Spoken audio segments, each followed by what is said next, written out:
자, 이제 120회 건축 시공기술사 이거 문제풀이라고 하긴 좀 그렇고요. 문제에 대해서 한번 분석을 한번 해보도록 하겠습니다. 그 카페에다가 제가 그거 올렸는데, 총평 이렇게 올려드린 거 아마 보셨을 겁니다. 전체적으로 2, 3, 4교시는 굉장히 평이한 수준이에요. 굉장히 평이하더라는 거예요. 그럼 평이하다의 기준은 뭐냐? 일단 6문제 중에 4개는 쓸 수 있다라는 거예요. 그게 평이하다라는 기준입니다. 그 중에서 이제 좀 어려운 교시가 4교시가 약간 난이도가 있고요. 근데 난이도는 4교시가 있어 보이는데 쓰기는 2교시가 더 어려울 것이고요. 그 다음에 이제 1교시가 있고요. 1교시 같은 경우에는, 자, 1교시의 문제 같은 경우에는 신규 문제가 대거 출제됐어요. 그러니까 신규라고 하면 이때까지 나왔던 기출 문제가 아닌 거예요. 그래서, 이 추세에 좀 맞춰서 모범 답안의 형태를 좀 바꿔놨습니다. 저번 회차하고 이제 좀 다를 거예요. 그게 뭐냐면, 각 문제마다 나온 연도를 적어 놨을 겁니다. 언제 나왔는가가 지금 그 모범 답안에 보면 다 적혀가 있을 겁니다. 문제 위에다가. 그죠? 싹 다 적혀가 있죠. 그래서 그 연도를 보시고, 연도로 이제 분석이 조금 필요한 시점이 됐기 때문에 거기에 대해서 이제 이야기를 조금 드리도록 하겠습니다. 자, 첫 번째 문제 이제 1교시부터 들어갑니다. 1교시입니다. 첫 번째 문제가 RCS죠. RCS 같은 경우에는 레일 클라이밍 폼 시스템입니다. 레일 클라이밍 폼 시스템. 자, 이 RCS가 이제 용어에 나오면서 서술로 한 1회 출제됐었어요. 그 RCS라는 게 1회 출제됐는데 이 RCS가 나옴으로 해서 이제 이 RCS죠. CS 친구들은 이제 완성이 됐어요. 그래서 이제 형태가 CS가 있고 ACS 형제가 있죠. 전부 다 CS 형제가 붙죠. CS 형제들. CS 형제의 대장은 누굽니까? CS 형제 앞에 그럼 이제 이게 이제 시험 나왔고 얘도 시험 나온 거니까 이 앞에 뭐가 들어가게 돼요? 여기에 CS가 있겠죠. 클라이밍 폼이라는 게 CS, 클라이밍이라는 게 CF라고 해야 되겠지. 그죠? 이건 시스템이라고 했으니까. 클라이밍 폼이 있지 않습니까? 클라이밍 폼. 그럼 클라이밍 폼의 형제들은 누구예요? 클라이밍 폼의 형제들은. 그냥 한번 물어보는 거야. 다음 시험 대비해서 한번 물어보는 거야. 그렇죠. 바로 그거예요. 슬라이딩 폼 있고, 슬라이딩 있고, 슬라이딩이나 슬립폼 형제들이 있겠죠. 슬라이딩이나 슬립폼 형제가 있어요. 슬립폼 형제가 있겠죠. 이것이 그러면, 이 클라이밍 폼하고 슬라이딩 폼하고 슬립폼의 엄마는 누구예요? 얘 대장은 누구예요? 그렇죠. 갱폼입니다. 바로 갱폼이죠. 갱폼. 그리고 얘 이름은 뭐냐면, 대형 벽체 시스템 거푸집입니다. 그죠? 그러니까 끝이더라라는 겁니다. 이제 폼에 대한 모든 것들이 사실은 이 RCS가 나옴으로 인해서 다 완성이 된 형태예요. 그렇다면 이제 한번 생각해 보자라는 거예요. 깽폼이 나와줬고, 여기가 나와줬고, 그죠? 여기가 나와줬어요. 선생님 같으면 누구 내겠어요? 얘는 내기가 힘들어요. 얘 내기는 힘들겠죠. 다음 시험에 내기가 힘들 거다. 일단 냈던 애들은 잘 안 낸다 보고요. 지금 현재 시험에서 가장 나올 확률은 이제 다음 시험으로 본다면, 그죠? 얘가 제일 높아요. 얘가 제일 높아. 갱폼이 한 번 더 나올 확률이 가장 높고요. 갱폼 자체가 나올 확률이 가장 높고요. 얘 둘은 나오면 같이 나오는 거예요. 같이 나와줘야 돼요. 이 얘들은 단속 거푸집의 계열이 되고 얘들은 연속 거푸집의 계열이 되겠죠. 지금 현재는 우리가 건축물에서 여기를 많이 쓰죠. 왜냐하면 플랜트 공사 뉴스에서 나오던가요. 뭐 플랜트 짓고 있는 거 잘 안 나오죠? 안 나오죠? 그럼 안 나와요. 그럼 안 나와. 지금 하고 있는 애들만 시험에 나오더라라는 겁니다. 그래서 그것만 보자라는 거예요. 그것만. 그러니까 좀 생각을 해봐야 되겠다라는 겁니다. 다음 시험을 조금 예측할 수 있어야 되니까. 자, RCS 보시게 되면 그거 보세요. 외벽 거푸집 반복 사용을 위해 외부 벽 폐집과 장선, 멍에, 발판용 케이지 등을 일체화하여 타워 크레인과 인양 레일을 통해서 인양되는 대형 외벽의 시스템 거푸집이다. 자, 이제 선생님들이 그래서 이걸 왜 이렇게 적었냐면 요런 것들 외우실 때요. 제일 문제가 뭐냐면, 이 밑에 거는 뭐 적어야 되는지는 아시죠? 기본적으로. 이거 만약에 지금 생각이 안 나면 공부 허투루 했고, 밑에 뭐 적어야 돼요? 깽폼이라는 단어만 딱 떨어뜨렸을 때, 뭘 생각해야 되는지는, 밑에 대제목이 뭐가 기어 나와야 되는지는 머릿속에 들어가 있어야 돼요. 지금 현재 상태가. 자, 아무튼, 중요한 거는, 자, RCS라는 게 이제 나왔을 때, RCS라는 게 나왔다 아닙니까? 그러면, 본드빔하고 똑같아요. 모든 정의가 다 똑같아요. 모든 정의가 똑같아요. 일단 첫 번째 끝은 뭐로 끝나요? 전부 다. 대형, 외벽, 시스템, 거푸집, 이다로 끝나요. 모든 정의들이. 그죠? 그리고 안에 들어가는 거는, 자, 그럼 문제, 우리가 생각해야 될 거는, 소위님들 머릿속에 들어가 있어야 되는 거는, 나중에 이제 정의 같은 건 다 똑같아지고요. 갱폼이라는 단어에서 반드시 들어가 줘야 되는 건 뭐예요? 갱폼에 대해서 들어가 줘야 되는 건 뭐야? 갱폼에서 들어가야 되는 게 뭐예요? 빨리빨리 이야기해야 돼요. 응? 갱이에요. 갱이 있어야 돼요. 갱이. 갱의 의미를 모르면 끝이에요. 갱은 모이다, 결합하다라는 뜻이에요. 모든 부재가 모여있다라는 의미만 들어가주면 점수는 나오기 시작해요. 무슨 말인지 아시겠습니까? 그런데 이쪽으로 넘어가면 클라이밍 폼이라는 단어가 나오기 시작하면 클라이밍의 의미가 나와줘야 돼요. 클라이밍을 누가 해주냐는 거야. 클라이밍을 타워 크레인이 해주더라는 거야. 양중기가 해주더라. 그래서 이 문제에서는 양중기라는 단어가 빠져버리면 재미없어요. 타워 크레인이 안 나오면 안 되죠. 그럼 이제 RCS로 가면 이제 C가 있으니까 클라이밍이 있죠. 그러면 타워 크레인 들어와 줘야 되죠. 그 다음에 내 답에 뭐가 들어와 줘야 돼요? 레일이 있어야 돼요. 지금 선생님 쓴 답에 레일이 있는가를 생각해 줘야 돼요. 시험장에서 쓴 답에 레일이 있는가를 봐야 돼. 그래서 그 레일의 이름이 유식한 말로 뭐랍니까? 프로파일이라고 하더라. 프로파일. 인양용 프로파일이라고 하더라. 그게 들어가 있어야지만 점수는 나오기 시작해요. 여기서부터 이제 시작되는 거예요. 그죠? 그 다음에는 다 똑같습니다. 여기 있는 거, 그죠? 안 봐도 속풀이죠. 그죠? 이거 운용시 유의사항은 뭐 적어줘야 돼요? 이거 할 때. 풍속에 대한 개념들 들어와 줘야 되고요. 뭐 자재, 검수라든지 뭐 이런 거 나오겠죠. 당연히. 안 나올 수 없겠죠. 대형 거푸집이니까. 그 다음에 강도 나오겠죠. 인양 벽체의 강도 나올 것이고요. 다 나와요. 그 다음에 스토키아드 필요하다는 거, 초기 세팅 같은 거 필요하다는 거, 벽체 두께가 얼마나 필요하다는 거 다 나오죠. 이거는 지금 여기에 보시면 대제목 4번에 시공시 유의사항 이런 거 적혀 있지만 앞으로 만약에 이 계열의 문제가 나오게 되면요. 시공시 유의사항은 다 똑같아요. 결국은 똑같아요. 왜 다를 게 없다라는 거예요. 다만 이 답은 하나가 이 답은 잘 돼가 있죠. 이 답은 맞췄으니까. 왜 이 답은 잘 돼 있냐면 1번에 뭐가 적혀 있기 때문에 그래요. 1번에 이 답은 잘 썼어요. 물론 내가 썼습니다만 잘 썼어요.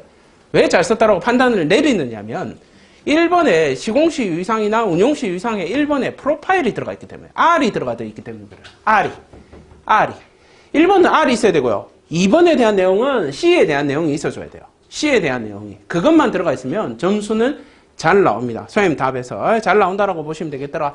자, 그래서 거기 보시면 시공 순서 있고 특징이 있고 시공시 유의사항이 있는데, 자, 여기서 주의해야 될 거는 저희도 이야기했지만 이거는 앞으로 교재로 만들기 위해서 만들어 놓은 거의 일부를 발췌했을 뿐이에요. 이 내용 자체가. 그렇기 때문에 특징이라는 걸 넣어놨어요. 선생님 답에는 특징이 들어가면 안 돼요. 선생님들 답에는 특징이 들어가면 안 돼. 무슨 말인지 특징은 선생님 점수를 깎아먹는 제1의 적이에요. 답을 쓰실 때는 절대 특징 같은 거 적지 마세요. 어디 책들 보면 특징들 많이 적혀있죠. 특징들 많이 적혀있는 책들은 책을 덮으세요. 그 책 사지 마세요. 별로 안 좋아요. 특징 많은 책들은. 별로 아름답지 않더라라는 겁니다. 자, 그래서 시공시 유의사항 읽어보시면 되고요. 그 정도는 암기해야 됩니다. 암기하셔야 돼요. 시공시 유의사항. 그거는 암기해 놓으세요.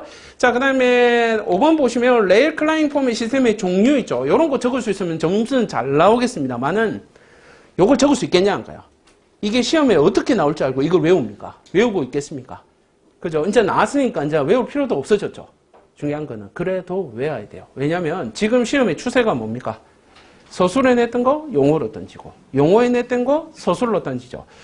RCS가 언제 나왔습니까? 17년도 정도 나왔죠. 17년도인가? 아마 맞을 거예요. 그때 시험 문제로 서술로 나와줬어요. 그게 다시 용어로 나왔죠. 그렇다면 이제 다시 뭐로 나오겠어요? 또 서술로 갑니다. 그렇기 때문에 이런 정량적인 각 같은 경우는 머리에 한계가 된다면 조금 외워주세요. 외워주는 게 좋겠더라. 그게 처음 나온 문제고요. 요거 20년도 전반기 10 적혀가 있죠. 그냥 처음 나온 문제더라라는 겁니다. 문제 자체가 완전히 처음 나온 문제입니다. 그렇다 하더라도 서술로 나왔기 때문에 선생님들 이 정도는 다 썼을 거라고 개인적으로 생각합니다. 그리고 이 정도에서 아까 방금 우리가 이야기했던 거 R에 대한 내용이 들어가 있고요. C에 대한 내용이 들어있고요. 인간적으로 숫자 4개는 나오거든요. 이 문제에 대해서. 항상 모든 시스템 거푸집은 숫자 4개 이상은 나와줘요. 그거 적을 수만 있다면 선생님 점수는 어느 정도 나와줄 겁니다. 그 정도는 할 수 있지 않겠는가. 설마 이게다 클라이밍 폼 자체를 그리신 분이 있을지 모르겠는데, 그죠? 곧단지 됐으면 내한테 걸렸으면 찢어버립니다. 그런 거 그리지 마세요.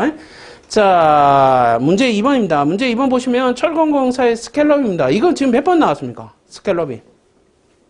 6번째 출제됐죠. 어마어마하게 나왔습니다. 문제 자체가 스켈럽. 자, 스켈럽 보시게 되면 철골 부재의 접합부 용접 시에 용접선이 서로 교차로 인한 열 영향을 최소화하기 위해서 모재 한쪽에 가공한 부채 모양의 홈, 노치입니다. 그죠? 자, 노치이더라라는 겁니다. 요거는 뭐, 이제 기본적인 내용이고요. 책에 보면 이렇게 적혀가 있을 거예요. 못따기라고 적혀 있을 거예요. 못따기이다라고 적혔는데, 못따기 방식이 있고요. 노치 방식이 있습니다. 이게 두 개가 달라요. 못따기하고 노치는 다른 방식이에요. 못따기는 직선으로 잘라버리는 거예요. 그러니까 이게 이제 플랜지가 이렇게, 예를 들어서 플랜지가 이렇게 간다. 그죠? 그럼 여기 그냥 이렇게 잘라버리는 게 못따기예요. 이게 못따기라고 하는 거예요. 노치 방식은 라운딩을 지게 하는 거예요. 노치라고 하는 것은 라운딩을 지게 하는 거다. 이렇게 라운딩을 지게 하는 거. 그러니까 우리가 말하는 스켈럽이라고 하는 것은 그래서 홈이라는 단어를 쓰는 거예요. 못따기라는 단어를 쓰시는 건 사실은 맞지가 않습니다. 그냥 일반적으로 쓰긴 하지만 교재하고 나중에 한번 비교해 보시고요. 자, 밑에 스켈럽에 대한 시공 상세가 있고요. 시공시 유의사항 역시 열 변형을 막는 거니까 기본적으로 제일 유의해야 될 거는 뭡니까? 열을 사용하는 기구로 가공을 해서는 안 돼요. 얘들은. 여기 이제 가장 큰 유의사항이 될 것이고요. 자, 그 다음에 응력 집중 방지를 위한 가공무의 요철부를 제거해 줘야 되고, 그 다음에 용접 비드선의 이중 겹침을 방지하고요. 스켈럽의 반지름은 35mm 플러스 10mm로 사용을 하더라. 노치의 깊이 및 마무리 시 그라인더로 수정하더라. 요 단어 알아놓으셔야 돼요. 노치라는 단어입니다. 노치. 앞으로 스켈럽 나오면 노치라는 단어를 구사하셔야지 못하게 이런 거 쓴 거 아닙니다. 자, 그 다음에 대중 4번 보시면 스켈럽의 주요 적용 부위 있습니다. 그죠? 하도 선생님들이 4번에 뭔가 적을 게 없다고 해서 어거지로 찾아서 적었습니다. 적을 게 많습니다만은 주요 적용 부위 보시게 되면 두께가 규정치 이상의 부재의 그루브 용접이 있고요. 하중이 집중이 발생한 부재의 연결 부위 있고요. 크레인이나 장비의 스토퍼 있고요. 컬럼하고 거더의 연결 부위 있고 인장력을 받는 부재에 연결될 때가 있더라. 이런 거 참고로 한번 보시면 되겠습니다. 용어를 쓸 때는 제일 중요한 거는 시험이나 뭐 이런 거 외에는 대제목 4번에 집중해서는 안 됩니다. 대제목 4번에 집중해서는 안 돼요. 그죠? 어디에 집중해야 됩니까? 용어에서 점수를 받고 싶다. 어디에 집중해야 돼요? 1번, 2번에 힘을 줘야 돼요. 1번, 2번에 힘을 줘야 돼요. 1번, 2번에서 보여줄 수 있는 걸 빨리 보여줘야 돼요. 빨리. 자, 근데 누구나 어떤 단어를 보면 채점하는 사람들은 뭐부터 보게 될까요? 그림부터 쳐다볼까요? 물론 눈은 그림으로 갑니다. 이야, 이 자식 더럽게 못 그렸구나. 뭐 선생님들 그림 보고 더럽게 잘 그렸구나 소리 안 하겠죠. 더럽게 못 그렸구나. 뭐 손이 아픈 상태로 그렸으니까 잘 나오지는 않을 거 아닙니까? 그죠? 근데 그거보다 더 중요한 게 뭐냐면 채점을 하기 위해서는 그 답의 정의를 읽어요. 정의를 읽을 수밖에 없어요. 정의라는 거를. 그럼 정의를 읽게 되면 정의가 정확하지 않으면 점수는 안 나오겠죠. 그래서 그 키워드를 잡을 수 있어야 합니다. 그거 생각하셔야 되고 거기 이제 숫자 35 플러스 10 그런 정도는 적을 수 있어야 되겠죠. 자, 문제 3번입니다. 스켈러. 그래서 이건 가장 기본적인 문제 다 선택했을 거라 생각하고 저 정도 그림도 다 그릴 수 있을 거라고 생각하고요. 못 그리면 인간도 아니고요. 이거. 자, 그 다음에 문제 3번입니다. 철근 공사 시의 캠버입니다. 이게 제가 판단할 때는 얘는 전부 다 썼을 것인데 얘를 어떻게 썼느냐가 이 시험의 당락을 결정지을 수 있을 정도일 거예요. 아마. 굉장히 좋은 문제예요. 정말 잘 냈어요. 문제 자체를. 왜냐면 이 문제 앞에 뭘 붙여놨습니까? 철근 콘크리트죠. 그럼 캠버가 딴 데도 있단 말인가라는 거 생각을 해본 적 있나요? 딴 데도 있다라는 거예요. 캠버는 기본적으로 두 군데에 적용을 합니다. 철근 구조체 자체에 적용을 할 때가 있고요. 거푸집에 적용을 할 때가 있더라라는 거예요. 그게 이제 캠버가 되더라라는 겁니다. 근데 이게 문제는 뭘 제시했습니까? 철근 콘크리트라는 단어를 제시했죠. 그럼 그 그림 자체가 뭐가 나와줘야 돼요? 철콘의 그림이 나와줘야 되지. 우리 책에 보면 이렇게 돼가 있죠. 요거 점선이 이렇게 해가지고 요 더블 해가지고 요거 해가지고 요거 해가지고 여기 전부 다 요거 해가지고 요거 캠버 이거 전부 다 그죠? 인간이라면 300분의 1에서 500분의 1 적었겠죠. 일단 기본적으로 인간이니까 그 정도는 적었을 거예요. 그럼 그걸 전국에 몇 명이 적었을까? 이 문제 선택한 인간 다 적었다라는 거예요. 한 명도 그 숫자 외에 뭘 적었냐는 거예요. 도대체 뭘 적었냐는 거예요. 어? 그게 없다라는 거예요. 그게. 거기서 이제 결정해요. 그냥 두 번째 그림이 철근 콘크리트라고 했기 때문에 지금 보면 뭐에 대해서 그려놨습니까? PS4에 대해서 그려놨죠. 주로 캠버를 주는 콘크리트의 부재는 PS4예요. PS4. 여기서 들어가더라라는 거예요. 그죠? 그리고 나중에 상부가 부풀어 오르기 때문에 그 구배는 뭘로 맞춰주더라? 타핑 콘크리트를 쳐서 맞추더라. 수평을 맞추더라. 이게 핵심이에요. 캠버를 올리게 되면 이거 사용성이 떨어지게 될 텐데, 그럼 그걸 도대체 어떻게 맞춰주느냐는 거예요. 어떻게 맞춰주느냐. 그죠? 타핑으로 맞춰주더라라는 겁니다. 잘 만들었죠. 그죠? 문제 자체가 굉장히 아름다워요. 캠버 기본적인 숫자 300분의 1에서 500분의 1 네모박스 쳐놨죠. 그거는 기본이기 때문에 그래요. 남들 100명이 해서 99명이 적는데 내 혼자 안 적으면 안 되죠. 적어줘야 돼요. 이건 기본으로 들어가는 거고, 자, 그런 게 중요하더라. 그래서 수평 부재의 처짐 요인 있죠. 보나 슬래브의 경관장이 길 때나 타설의 물량 가다로 하중이 증대될 때, 겉부진 및 동발의 존치기간 미준수하고 조기 타령, 뭐 그런 것들이 쭉 있더라. 그 다음에 시공시 유의사항이 있고, 캠버 시공시 유의사항이죠. 캠버에, 사실은 이 단어가 이제 이렇게 제가 적어 놓고도, 만들어 놓고도 나중에 마음에 안 들 때가 이렇게 많은데, 시공이라는 단어는 사실 여기 맞지가 않아요. 캠버라는 거는 시공이라는 단어가 맞지가 않고요. 어떤 단어를 써준 게 맞습니까? 적용이 맞아요. 캠버의 적용시 유의사항이 되겠죠. 캠버는 시공하는 주체가 아닙니다. 그건 적용해주는 주체겠죠. 적용시 유의사항, 뭐 그 정도 생각해주면 되겠죠. 그래서 캠버의 밑에 주 적용 부위 보시면 거푸집 동바리가 있고요. 그 다음에 콘크리트가 있더라. 프리스트레스 부재에 주력적으로 사용하게 되더라라는 겁니다. 이 정도만 적을 수 있다면, 답을 이렇게만 적을 수만 있다면 거의 만점 가까이 나오겠죠. 그 내 장담컨대 소님들의 8알은 이렇게 했겠죠. 이거겠죠. 이거 조금 더 생각하신 분 옆에다 기둥 그렸겠죠. 조금 콘크리트라는 거 생각해서 그 수업 시간에 했던 거 기억납니까? 절대로 책처럼 그리지 말으라고 했던 거 기억나는가 모르겠습니다. 그래가 콘크리트 그려줬는데 옆에다가 기억나는지 모르겠어요. 이런 식으로 그리라고 했죠. 그때 당시에 그리라고 할 때는 요거 요렇게가 그냥 요런 식이라도 그리라 했죠. 그렇게만 그리지 말고 요런 식이라도 그리라고 했죠. 그릴 수 있어야 돼요. 그릴 수 있어야 돼요. 그림 자체. 자, 그래서 철근 콘크리트의 캠버들아 기본적인 문제고요. 문제를 쓰는 데 자체 선택하고 작성하는 데 뭐 어려움이 없는 문제죠. 사실 이런 문제는 다 쓸 수 있는 문제고, 이렇게 꼭 안 쓰더라도 기본 6점은 나옵니다. 다만 만점이 못 나올 뿐이죠. 우리한테 필요한 건, 우리는 만점이 필요한 게 아니지 않습니까? 그죠? 요렇게 있더라. 좀 알아두셔야 되겠고요. 자, 그 다음에 문제 4번입니다. 고장력 볼트의 반입검사입니다. 반입검사는 뭐 선생님들 보고 암기를 하라고 했으니까, 기본적으로. 이 고력 볼트에 대한 거는, 고력 볼트는 외울 게, 전에도 이야기했지만, 검사밖에 없습니다. 조인 방법하고 검사 빼면 시체라고 했죠. 그래서, 검사에 대한 게 나왔더라. 이번에도 고장력 볼트의 반입 검사더라라는 겁니다. 고장력 볼트의 반입 검사는 고장력 볼트의 발주 조건의 만족 여부와 충력을 확인하기 위해, 그 줄점권 오세요. 그게 발주 조건 만족하고, 그 다음에 충력 확인입니다. 요 두 개입니다.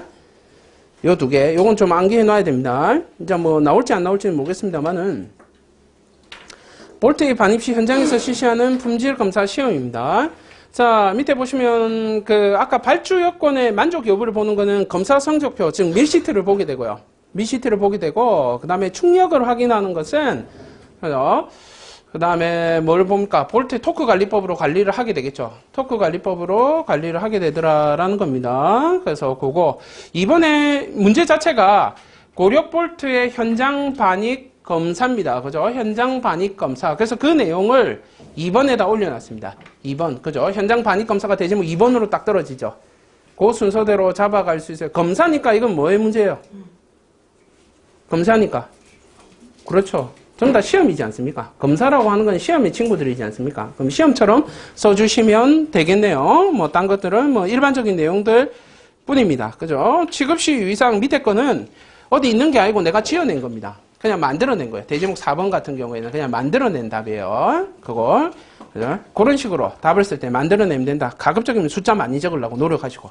안에. 그죠? 그게 이제 유의사항이라고 봤을 때 제가 이걸 안 보고 만들어 드린 이유가 뭐냐면 그거예요.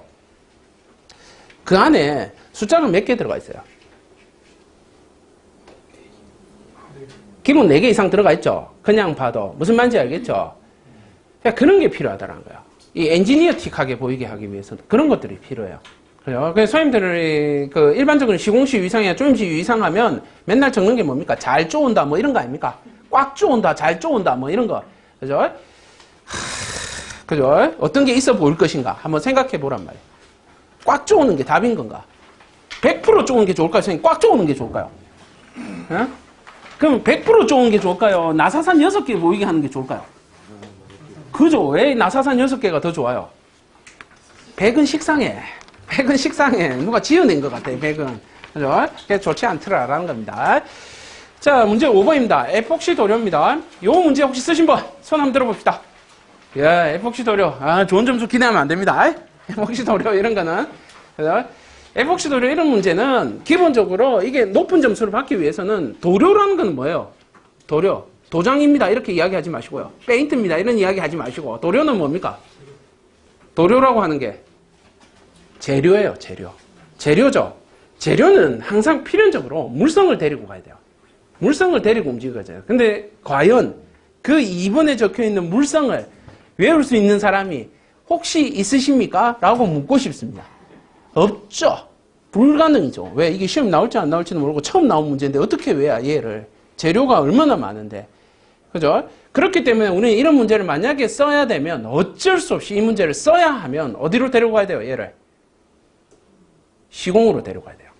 예, 공사로 데려가야 돼요. 도로의 공사로 쓰셔야 돼요. 답 자체를.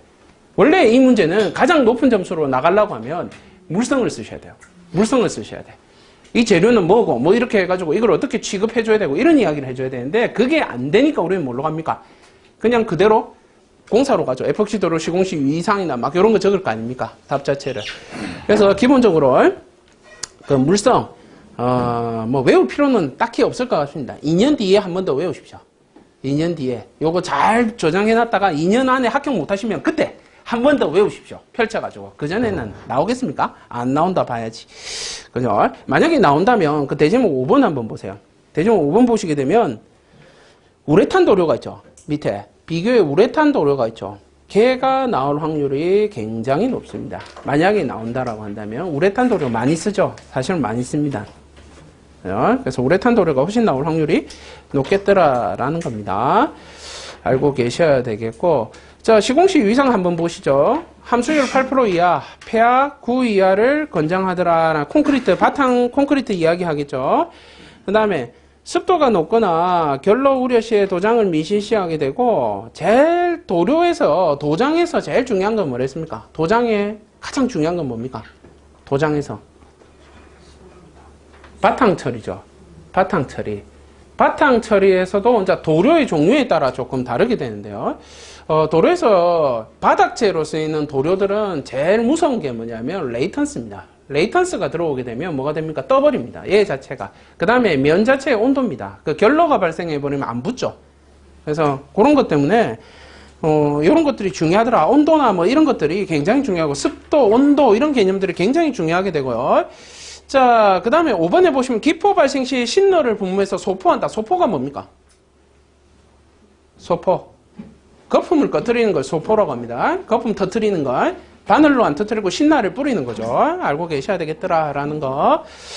자, 그 다음에 그래서 이제 에폭시 도료는 처음 나온 문제고요. 문제 자체가 쓰기는 쉽다라고 생각을 할 수 있습니다. 쓰기는 쉽지만 문제는 뭡니까? 점수는 잘 나오기 힘든 문제예요. 사실 이 문제가. 그래서 이 문제는 이제 선생님들이 정말 이쁘게 쓰고 잘 쓰고 꽉 채워 쓰셨다면 한 7점 정도까지는 그래도 노려볼 수는 있습니다. 그 이상은 불가능인 거예요. 그죠? 그래도 영어 쓰려면 인간이라면 한 8점에서 9점은 받을 수 있을 정도로 딱 쓰고 그래서 점수 못 받고 7점 받아야 되는데 그게 일단 그런 게 좀 필요하죠. 자, 문제 6번입니다. 문제 6번 보시면 프리스트레스 콘크리트 나와 있습니다. 이건 기본 문제죠.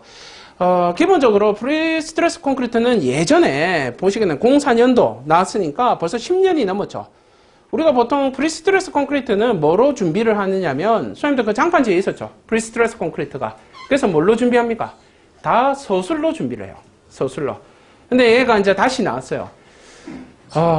얘가 안 나온 문제는 아니고 지금 나온 거 보면 벌써 4회째 출제됐는데 80년도, 91년도, 04년도 나오고 20년도 나왔으니까 야 이게 너무 오래됐죠. 문제 나온 지가. 그렇죠. 그러나 쓸 수는 있죠. 왜냐하면 많이 봐왔으니까 쓸 수는 있더라. 프리스트레스 생각하면 제일 먼저 생각해야 되는 건 뭡니까? 제일 중요한 게 뭐예요? 프리스트레스에서 뭐 써줘야 돼?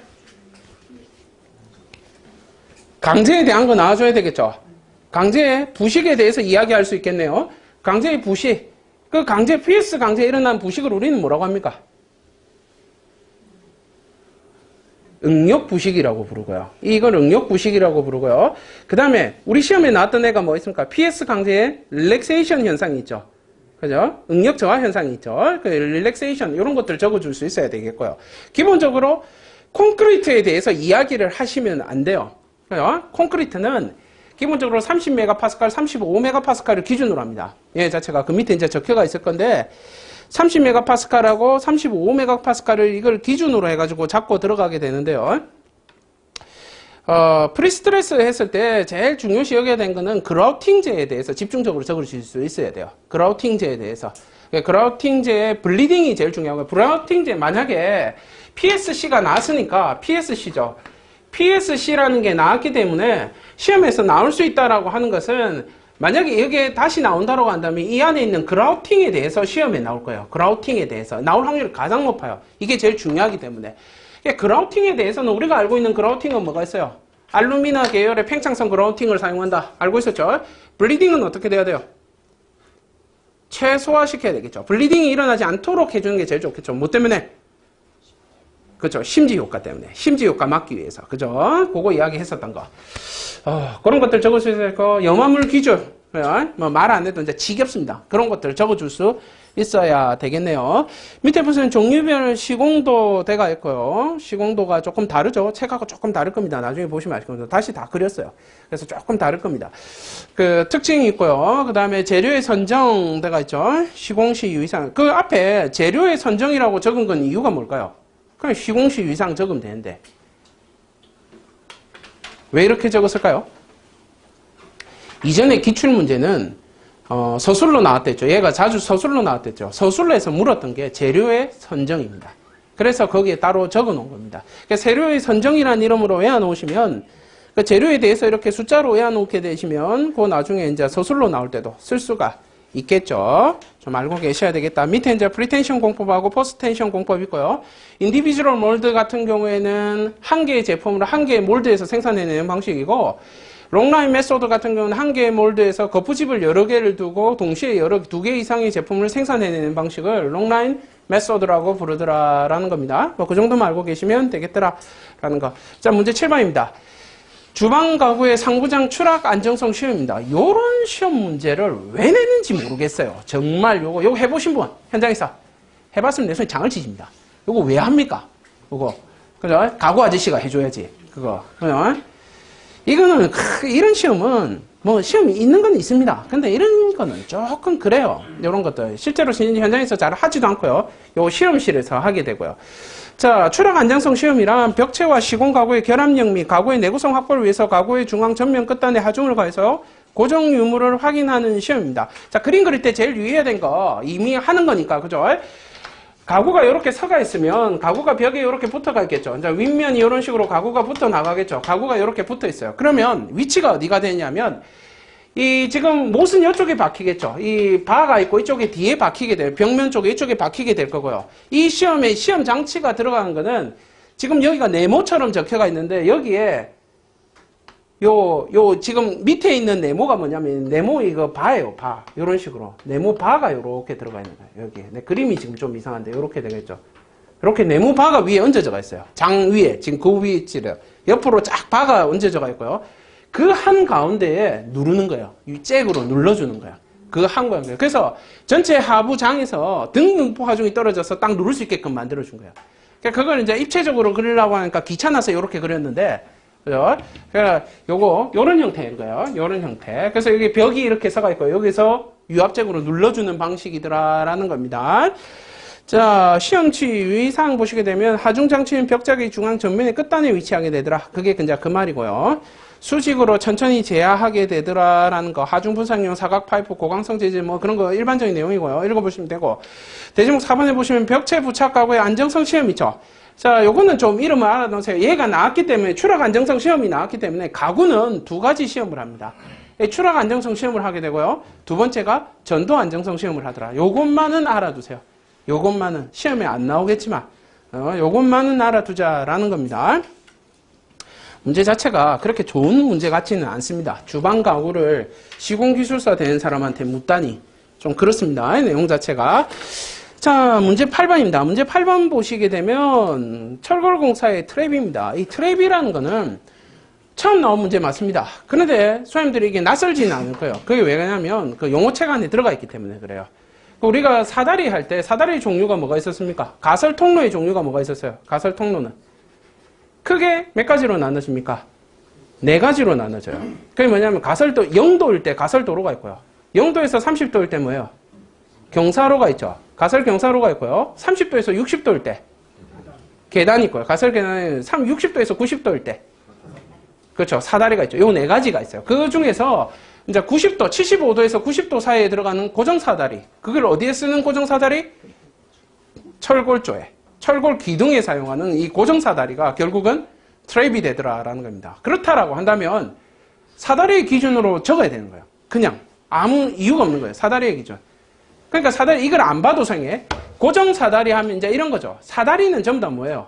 30cm 이상이 돼야 되고 요렇게 요거라고 했죠. 요렇게 딱 30 이상 돼야 되고 그 다음에 등 간격으로 발판이 분포대가 있어야 되고요. 기본적으로 그죠? 이 발판 폭이라는 것도 300mm 이하가 돼줘야 돼요. 300mm 내외로 해줘야 될 것이고 고정을 전부 다 뭘로 시킵니까? 용접으로 시키죠. 그럼 이 용접은 어디서 시켜야 됩니까? 공장에서 미리 만들어 오거나 아니면 현장에 지상에서 만들어 가지고 올려야 돼요. 그 자체를. 그러니까 그런 것들 기본적으로 몰라도 쓸 수 있는 거죠. 그 다음에 용접 부위는 어떻게 돼야 돼요? 용접 부위는 구라치면서 뭐 적겠어요? 그냥 대충 적으라고 하면 용접 부위 뭐 적습니까? 잘해야 된다 이렇게? 그냥 용접 잘해야 된다 이런 거 아니잖아요. 용접 부위에 강성 확보 막 이런 식으로 적죠. 내용 자체가 그죠? 용접 부위에 부식 방지 처리 뭐 방청 처리 이런 거 적을 거 아닙니까? 그런 게 시방이 없어요. 없어도 적으면 돼요. 그렇게 하면 해야 되니까. 무슨 말인지 아시겠습니까? 예, 책임은 없지만 그걸 생각해서 그렇게 적을 수 있는 힘이 필요해요. 그렇게 적을 수 있는 힘들이 필요하더라라는 겁니다. 알고 계셔야 되겠더라. 자, 승강로에 구조 있고요. 밑에. 그 다음에 폭 300 이상, 높이 300, 간격을 일정하게 등 간격으로 유지해줘야 되고요. 로프를 설치해서 안전대 부착 시설로 사용을 하게 되고 트랩의 경우에는 철근 16mm 이상 트랩의 직경. 그 트랩이라고 하는 게 그 발판입니다. 그 자체가 이제 트랩이라고 부르죠. 위에 그림 있죠. 보철골 제작 시 안정망고리 설치는 필수더라라는 거. 밑에 설치 시유 이상 읽어보시면 되겠더라라는 겁니다. 요거 트랩입니다. 트랩이라는 단어 때문에 겁먹어서 못 쓸 수가 있어요. 이 문제 같은 경우에는 사실 알면 별거 아닌데 이 그림만 누가 한 번만 보여줬어도 그냥 쓰는데 트랩이라는 단어만 적혀 있으니까 그죠? 어떤 분들은 그걸 적었다 하시는 분들도 있더라고요. 그거 트롤리를 적어 놓으신 분들도 있더라고요. 내 기가 차가지고 내가 죽는 줄 알았는데 정말 죽이지는 못하겠고 진짜 트롤리하고 어떻게 트랩하고 같은 글자로 같은 T의 형제들 그냥 타고 크레인 적으시지. 그렇게 적으면 안 된다라는 겁니다. 자, 그 다음에 문제 9번입니다. 공동주택의 라돈 저감 방안입니다. 이건 이미 유인물로 드렸었고요. 충분히 나올 만한 문제였었고요. 공동주택에서 라돈의 저감 방안이라는 거는 우리한테 중요한 거는 이제 공동주택에서의 라돈 저감 방안은 그럼 공동주택에서 라돈의 기준이라고 하는 것은 뭐가 있느냐는 게 중요해요. 뭐가 있냐가. 첫 번째는 공기에 대한 기준이 있고요. 이게 이제 148 베크렐이라고 맨날 외우게 하는 그 148 베크렐이고 자재의 기준은 130 베크렐이 되죠. 130 베크렐이 돼요. 그 다음에 우리가 집중해야 될 거는 저감 방안이라고 적어놨다 아닙니까? 그럼 저감 방안이라고 하는 것은 자 여기 이제 내용 보시면 그 라돈의 정의하고 이런 거는 그냥 읽어보시면 되고요. 그다음에 이번에 방사성 핵종의 방사성 평가 이런 거는 불가능이고요. 알기가 힘들죠. 그죠? 자, 그 다음에 환기 가동 시 라돈의 농도 변화. 와, 저런 건 진짜, 그죠? 그냥 진짜 참고 자료죠. 이런 것들. 그 다음에 공동주택 라돈의 저감 방안을 보시면, 기본적으로 이제 창문을 이용한 환기가 있고요. 기계 환기 설비를 이용하고, 조리할 때 레인지 후드를 적용하더라라는 겁니다. 이거는, 근데 이제 잘 생각해야 되는 게, 내가 이건 적어 놨는데요. 이게 이제 환경부에서 나온 거예요.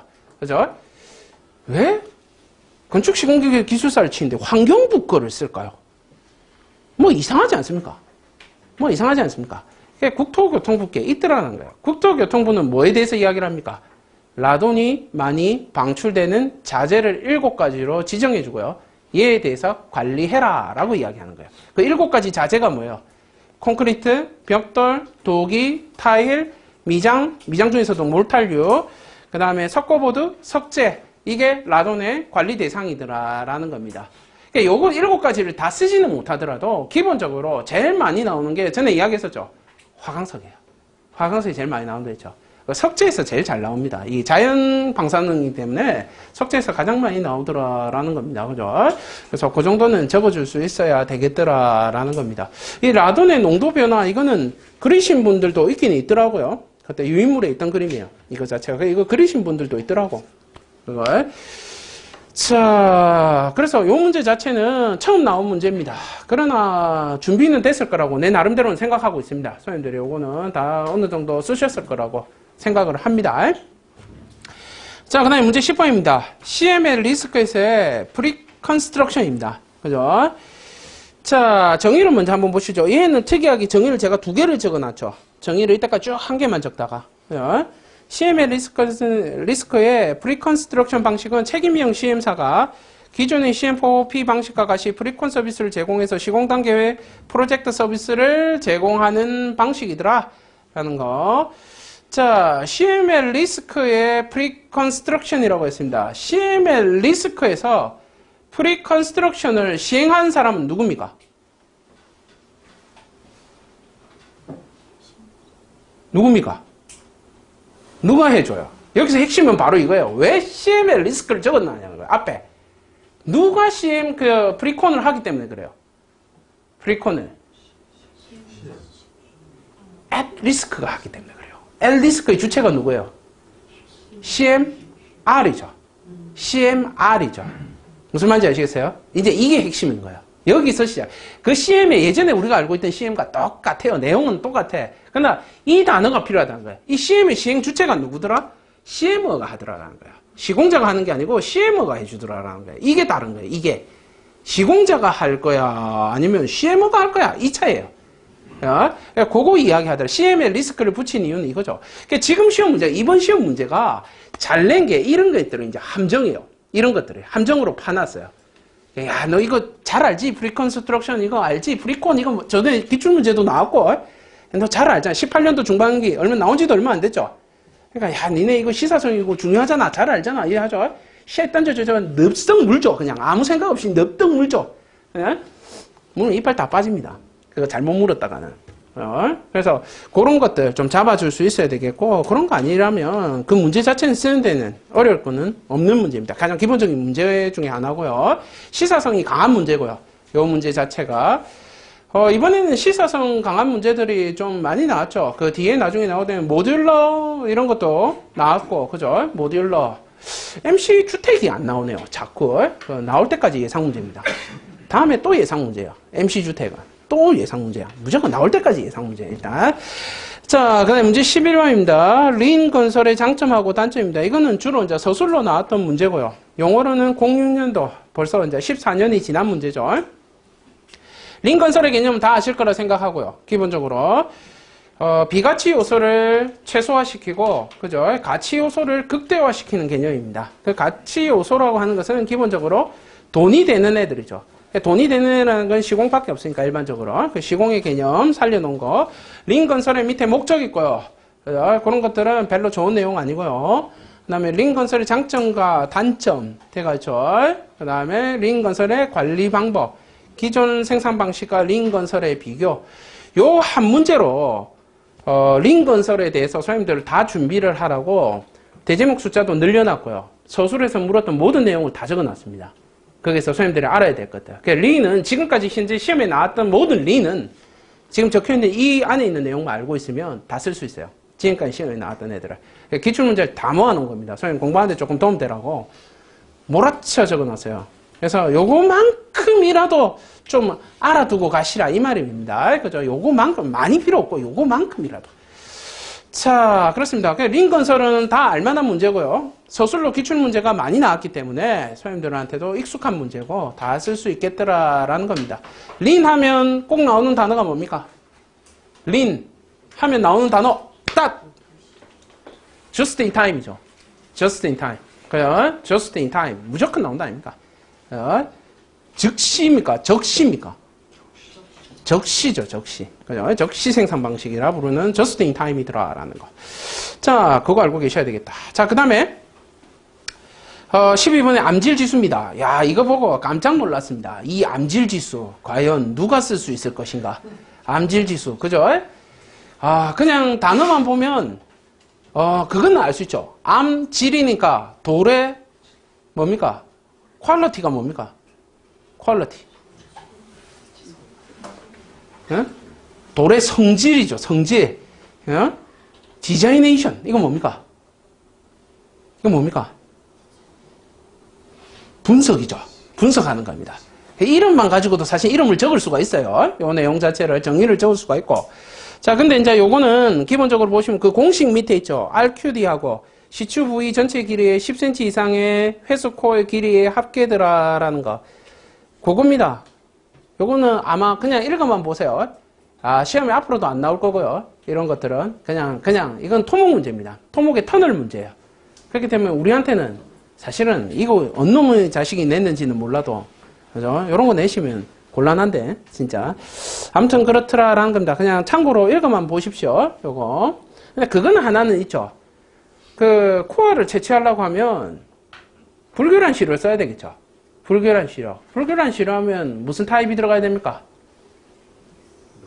농협이 들어가야 되죠. 농협이. 무조건 농협이죠. 농협. 그죠? NX 타입하고 HX 타입이 들어가죠. 농협은 기본이죠. 거기도 적혀있죠. NX 타입의 보링 코어를 사용하더라 라는 거. 자, 그 다음에 문제 13번입니다. 모살 용접이죠. 자, 이 문제 보고 정말 놀랬습니다. 모살 용접. 너무 오랜만에 보기도 했고요. 이 모살 용접을 처음 바라봤을 때의 느낌이 밑에 뭐 적지였어요.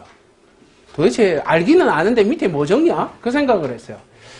모살 용접 정의 적을 것이고, 정의는 뭐 적으면 적고, 그 다음에 밑에 그림, 이 그림 그릴 것이고, 지금 보는 이 그림. 근데 이제 선생님들이 문제가 뭐냐면, 그림 그려놓고 모살 용접이랑 그림 그리죠? 그럼 여기가 목 두께고, 여기 지금 밑에 보시면 보강살 두께고, 이런 글자를 알겠느냐라는 생각을 해봤어요. 제 생각엔 거의 몰라요. 왜냐면 이게 안 나올 거라고 생각하고 있기 때문에, 보강살 두께? 정말 오랜만에 들어보지 않습니까? 보강살 두께 이런 거. 이런 거 적겠냐? 각장 이 정도는 적겠죠. 아무리 그래도. 각장 부족이 있었으니까. 이거 문제 자체 그림의 퀄리티를 만들어주기가 좀 사실은 힘들죠. 그냥 모살 용접이고, 밑에 이제 기본 형태 뭐 이런 거 있는데, 사실 이제 이런 내용 들어갈 게 아니라, 소님들 만약 이걸 선택해가 적었다면, 대지목 3번에 전부 다 모살 용접시 유의사항 적었겠죠. 그 일반적인 내용들을 아마 적으셨을 거예요. 그렇게 적으시면 돼요. 이렇게. 요거는 이제 책자처럼 만든다고 이렇게 해놓은 거기 때문에 여기에 대해서 연연해 하진 않으셔도 된다라는 겁니다. 그래서 3번은 보통 용접시의 유의사항이 들어가게 되겠죠.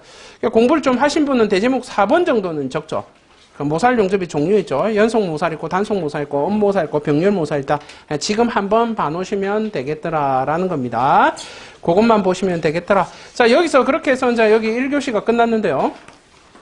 1교시 문제를 전체를 보게 되면 문제 자체가 왜 이 시험이 쉬웠다라고 하는지 아실 겁니다. 기본적으로 이 문제를 전체적으로 한번 분석을 해보면요. 10년 이상 지나버린 문제가, 그러니까 우리가 보통 공부를 할 때 10년의 주기를 보고 본다라고 했을 때 이 10년의 주기를 지난 문제가 3문제가 출제됐어요. 그러니까 그 문제는 보통 어떻게 합니까? 공부할 때 제끼는 거죠. 에이, 뭐 나오겠어. 에이. 요거죠. 뭐 이런 거 나올까? 이게 3개였어요. 이게 3개였고, 신규 문제로, 그러니까 이때까지 기출문제로 한 번도 안 나온 게 6문제였어요. 엄청나게 나왔죠. 신규 문제가 6문제고요. 나머지는 우리의 보통 공부의 범주라는 거에 들어가는 문제예요. 그러면 이걸 봤을 때 우리가 어떻게 공부하게 됐냐? 그럼 이 모르는 6문제, 새로 나오는 6문제를 공략을 해야 되겠느냐? 아니면 기존에 나오는 문제를 공략해야 되겠냐는 걸 물으면 기존에 나오는 문제라는 것보다 아까도 이야기했지만 기승전 기출이에요. 무슨 말인지 아십니까? 기출에 용어만 기출을 공부한 게 아니라 서술에 나왔던 기출까지 같이 공부를 하면 전체 문제 60% 이상을 잡을 수가 있어요. 전체 문제 60%. 아까 말했던 6문제 중에 3문제 이상이 뭐더라? 서술로 이미 다 출제됐더라라는 거예요. 그러니까 서술 문제에 나왔던 그 단어까지 접목시켜서 보실 수가 있어야 되겠더라라는 겁니다. 그래서 매회 시험 치실 때 그 생각하셔야 됩니다. 모범 답안이라는 거야. 야, 이번에 시험 나왔으니까 이런 거, 다음 시험에 이제 안 나오겠지. 자, 요거는 그러니까 제끼고, 요렇게 보죠. 보통 제끼고, 그죠? 이게 바뀌었죠. 2년 전부터 바뀌었어요. 어떻게 바뀌었습니까? 자, 요번에 서술로 냈으니까 좋아. 다음에는 뭡니까? 용어로, 그죠? 이제 발사 용어에 나왔으니까 자, 다음에는 서술로 이제 요렇게 되죠. 그러니까 지금은 용어와 서술이 별개가 아니에요. 전부 다 보셔야 되고요. 기출문제만 잡아야 됩니다. 역시 기출문제를 잡으면 전체 50% 이상 무조건 잡힙니다. 그래서 기출문제를 항상 잡으셔야 되고요. 그러니까 여러 가지 교재를 보는 것도 좋습니다만 한 개 교재를 후벼파는 게 더 중요합니다. 지금의 시험은 그렇습니다. 기출문제 위주로 공부를 반드시 해주셔야 되겠더라라는 겁니다. 자, 이제 2교시 들어가도록 하죠. 자, 2교시입니다. 2교시 보시게 되면 문제 1번 보시면 스마트 컨스트럭션의 개념, 적용 분야, 활성화 방안입니다. 자, 이렇게 적어버리면 엄청 편하죠. 왜냐하면 내가 선택해야 될 걸 이미 다 정해줬어요. 엑스트라고 나발이고 다 필요 없어요. 적기 바쁘니까 이렇게 되면 개념 적어야 되고요. 적용 분야 적어야 되고요. 활성화 방안에 대해서 적어주더라라는 겁니다. 자, 이거는 기본적으로 처음 나온 문제예요. 그죠? 서술로 처음 나왔습니다. 그러나 우리는 다 알고 있죠. 뭐 때문에 그렇습니까? 용어의 기출문제였다는 거예요. 이 자체가. 그죠? 용어에서 이미 이 활성화 방안에 대해서 물어봐 줬다라는 거예요. 그래서 선생님들은 이미 준비를 하고 있어요. 밑에 있는 그 답, 낯설지 않죠? 좀 오래 보신 분들은 낯설지 않죠? 왜 그렇습니까? 이전에 용어에 나왔던 답을 차용해서 썼기 때문에 그래요. 그죠? 그래서 거기에 보시면 개념이 있고요. 적용 분야 보시게 되면 건설 현장 자업자 간의 통신 및 현황을 파악을 하게 되고요. 그 다음에 인력 관리하고 장비 재고, SOC 시스템의 무인 원격 모니터링 하고요. 건설 안전 사고를 분석하고 작업에 따른 실시간 교육을 하게 되고 상시 재단 감시 시스템을 구축하더라. 재난입니다. 재단이 아니고 그거 오타네요. 재난 감시 시스템입니다. 재난 감시 시스템을 구축하더라라는 겁니다. 자, 그 다음에 활성화 방안. 활성화 방안은 읽어본 사람이 바보입니다. 그 자체. 활성화 방안은 이건 공부하는 게 아니라 뭡니까? 가서 그냥 쓰셔야 돼요. 방안이라고 적힌 애들은 선생님 의견을 제시하라는 겁니다. 그래서 문제 서술에서 제일 좋은 문제는 방안 적으라는 거죠. 그러면 막 적어야 되죠. 알고 계셔야 되겠더라. 그렇게 어렵지는 않은 문제였습니다. 작성하기가 근데 이제 이게 용어로 한번 출제된 문제라서 전체 그 66줄이라는 걸 채우기가 조금 힘드셨을 거예요. 요 자체가 내용은 모르지는 않는데 채우기가 힘든 문제. 그게 이 문제예요. 그런 거 한번 생각해 보셔야 되겠더라라는 겁니다. 제일 중요한 건 서술을 할 때 2교시에 들어가는데 서술에서 제가 선생님들한테 말씀드리고 싶은 거는 서술은요. 무엇을 쓰는가의 문제예요. 무엇을. 어디에다가 묻는 말에 대해서 무엇을 써주는가의 문제예요. 묻는 말을 먼저 분석을 하셔야 되고요. 묻는 말에 대해서 이 건축시공기술사는 구체적으로 쓰는 연습을 하셔야 돼요. 계속 하셔야 돼요. 그게 제일 중요하더라라는 겁니다. 두리뭉실하게 쓰는 거는 절대 옳지 않더라라는 거. 자, 그 다음에 문제 2번입니다. 문제 2번 보시게 되면 탑다운 공법의 특징하고 공법의 주요 요소에 대해서 설명하시오. 이 문제가 최고 어렵습니다. 이 문제 답 쓰는데 최고 오래 걸렸고요. 저도 이제 이거 써볼 때 답 만들면서 최고 오래 걸린 게 이겁니다. 탑다운의 공법은 그냥 쓰죠. 탑다운은 그냥 쓰죠. 그죠? 자, 탑다운 공법의 주요 요소를 보게 되면 이제 이 말이 문제예요. 바로 주요라는 이 단어가 문제예요. 주요라는 게. 그럼 도대체 주요가 뭐냐는 거야. 그다음 뒤에 단어는 뭘 썼습니까? 이 단어를 구사했죠. 주요 요소라고 적었어요. 특징은 더 이상 이야기 안 하겠습니다. 그냥 읽어보세요. 특징은 알아서 쓰는 겁니다. 근데 주요 요소라고 했어. 주요 요소더라. 그러면 주요가 뭔지를 일단 알아야 되고요. 일단 이 단어는 뭐라고 할 수 있어요? 답은 뭐로 구성이 된다는 거 알 수 있어요? 이렇게 적혀 있으니까. 그렇죠? 이거 단어로 된 거야. 분명히 단어로 된 거야. 요소가 있기 때문에 단어로 돼가 있어. 그럼 명사로 끊어진 애들이 뭔가가 있다는 거예요. 명사로 끊어진 애가 있어야 돼. 여기에 존재해야 돼. 그러면 명사의 단어를 보자라는 거예요. 명사의 단어를 보니까 여기 뭐가 있어요? 그 뒤에 거 봅시다. 다음 문제가 아니고, 자, 구조적 요소하고 공법적 요소로 저는 나눴습니다. 이 요소들이 너무 많아가지고, 그죠? 첫 번째 구조적 요소를 보면, 구조적 요소 하면 이제 어떻게 돼요? 구조 요소라고 하면, 그 탑다운이라는 걸 하나의 공법으로 보고요. 그 안에 구성된 게 뭔가를 본 거예요. 첫 번째 1층에 바닥판이 있을 수 있고요. 그죠? 그 다음에 뭐였어요? 벽체가 있을 수 있겠죠. 그 다음에 또 뭡니까? 기초가 내려가겠죠. 기둥들. 지중, 기중도에 내가 있죠. 그럼 이걸 각각으로 끊어본 거예요. 그게 보시면 뭐 있습니까? 지하 외벽, 철골 기둥, 기초가 있더라라는 겁니다. 요렇게 끊어줬고요. 그죠? 자, 그 다음에 공법의 요소로 보면 이 탑다운을 땅을 파는 대심도 터파기의 종류로 한번 보게 되면요. 이 공법의 요소는 종류로 바뀌어버리게 돼요. 종류가. 그럼 이건 뭐가 됩니까? 업업이 있고요. 다운업이 있고요. 탑다운이 있더라고요. 이 탑다운을 구분하기 위해서 보통 뭐라고 부릅니까? 풀 탑다운이라고 부르죠. 그죠? 자, 그래서 그 보시면 이제 그 밑에 우리가 잘 아는 그림이죠. 다운업이 있고, 업업이 있고, 탑다운이 있습니다. 그죠? 그 밑에 그림도 좀 바꿔놨어요. 너무 복잡해가지고 좀 심플하게 바꿔놨습니다. 그림이 아마 조금 다를 겁니다. 선생님들 보던 그림들하고 조금씩 달라요. 여기 보시면 다 손을 받아서. 자, 그래서 그거 이야기 하더라라는 겁니다. 그 봐놓으셔야 되겠더라. 그거 알고 계셔야 되겠죠. 그래 놓고 생각을 해보니까 기출문제를 다시 한번 더 분석해봤어요. 이 전체를 열어보고 그 다음에 이전에 나왔던 문제, 그 다음에 토목시공에 나왔던 문제, 그 다음에 기타 토질에 나왔던 문제, 이 탑다운이라는 거 나왔던 애들을 다 뒤져보니까 이 이상 묻는 것들은 별로 없어요. 그리고 시험에 다음 시험으로 친다고 하면 어법이 나온 지가 너무 오래됐어요. 어법공법이 안 나온 지가 너무 오래됐어. 도심지 하면 뭡니까? 탑다운 안 쓰죠? 탑다운 왜 안 씁니까? 효용성이 떨어져요. 공간 효용성이 떨어져요. 그렇기 때문에 뭐습니까? 전부 다 어법을 쓰거든요. 어법이 시험에 나올 때가 됐는데 희한하게 복고로 들어가가지고 다시 또 탑다운 나오고 이 시험이 참 묘해요. 그죠? 자, 그렇더라라는 겁니다. 알고 계셔야 되겠다. 그래서 이 부분이 관건이 될 거예요. 이 부분이 구조적 요소로도 볼 수 있고요. 종류도 하나의 요소로 볼 수도 있는 것이기 때문에 이거는 공법적 요소로 볼 것이냐. 그러니까 이 말이 이 문제를 낼 때 이렇게 생각이 많이 나오는 단어를 적으면 안 돼요.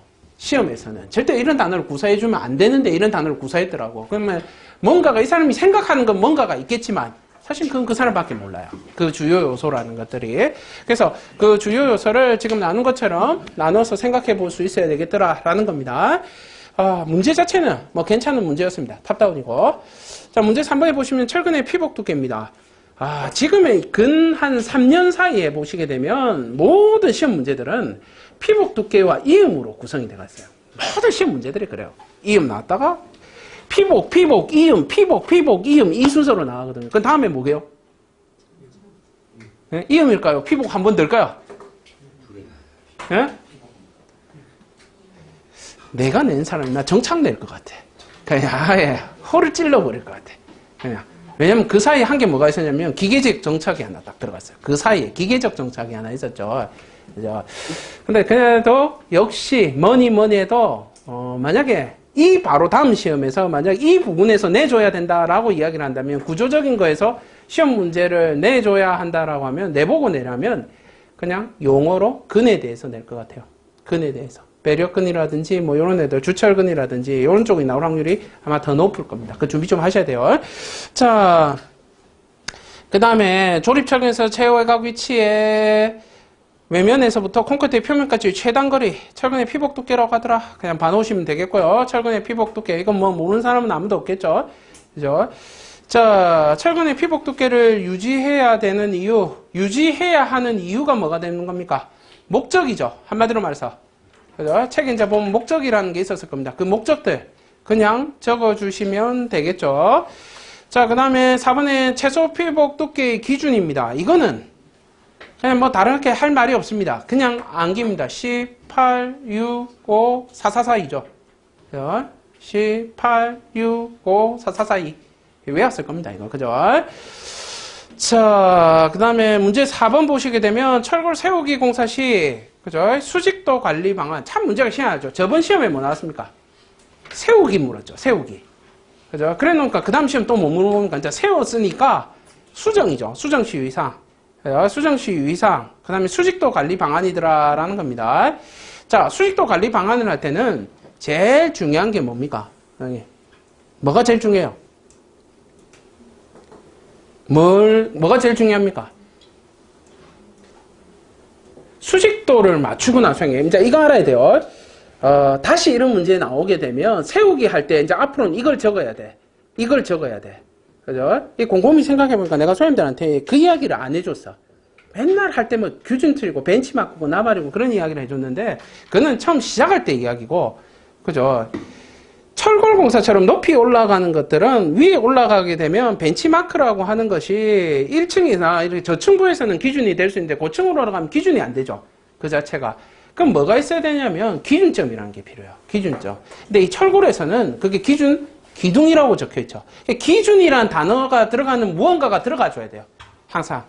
다음에 이제 시험에 나오게 되면 세우기를 하든 뭐 건립이 나오든 전부 다 기준점이라는 게 있어야 합니다. 그러니까 PEB를 설치할 때도 아무데나 갖다 바르는 거 아니죠. 어디서부터 시작합니까?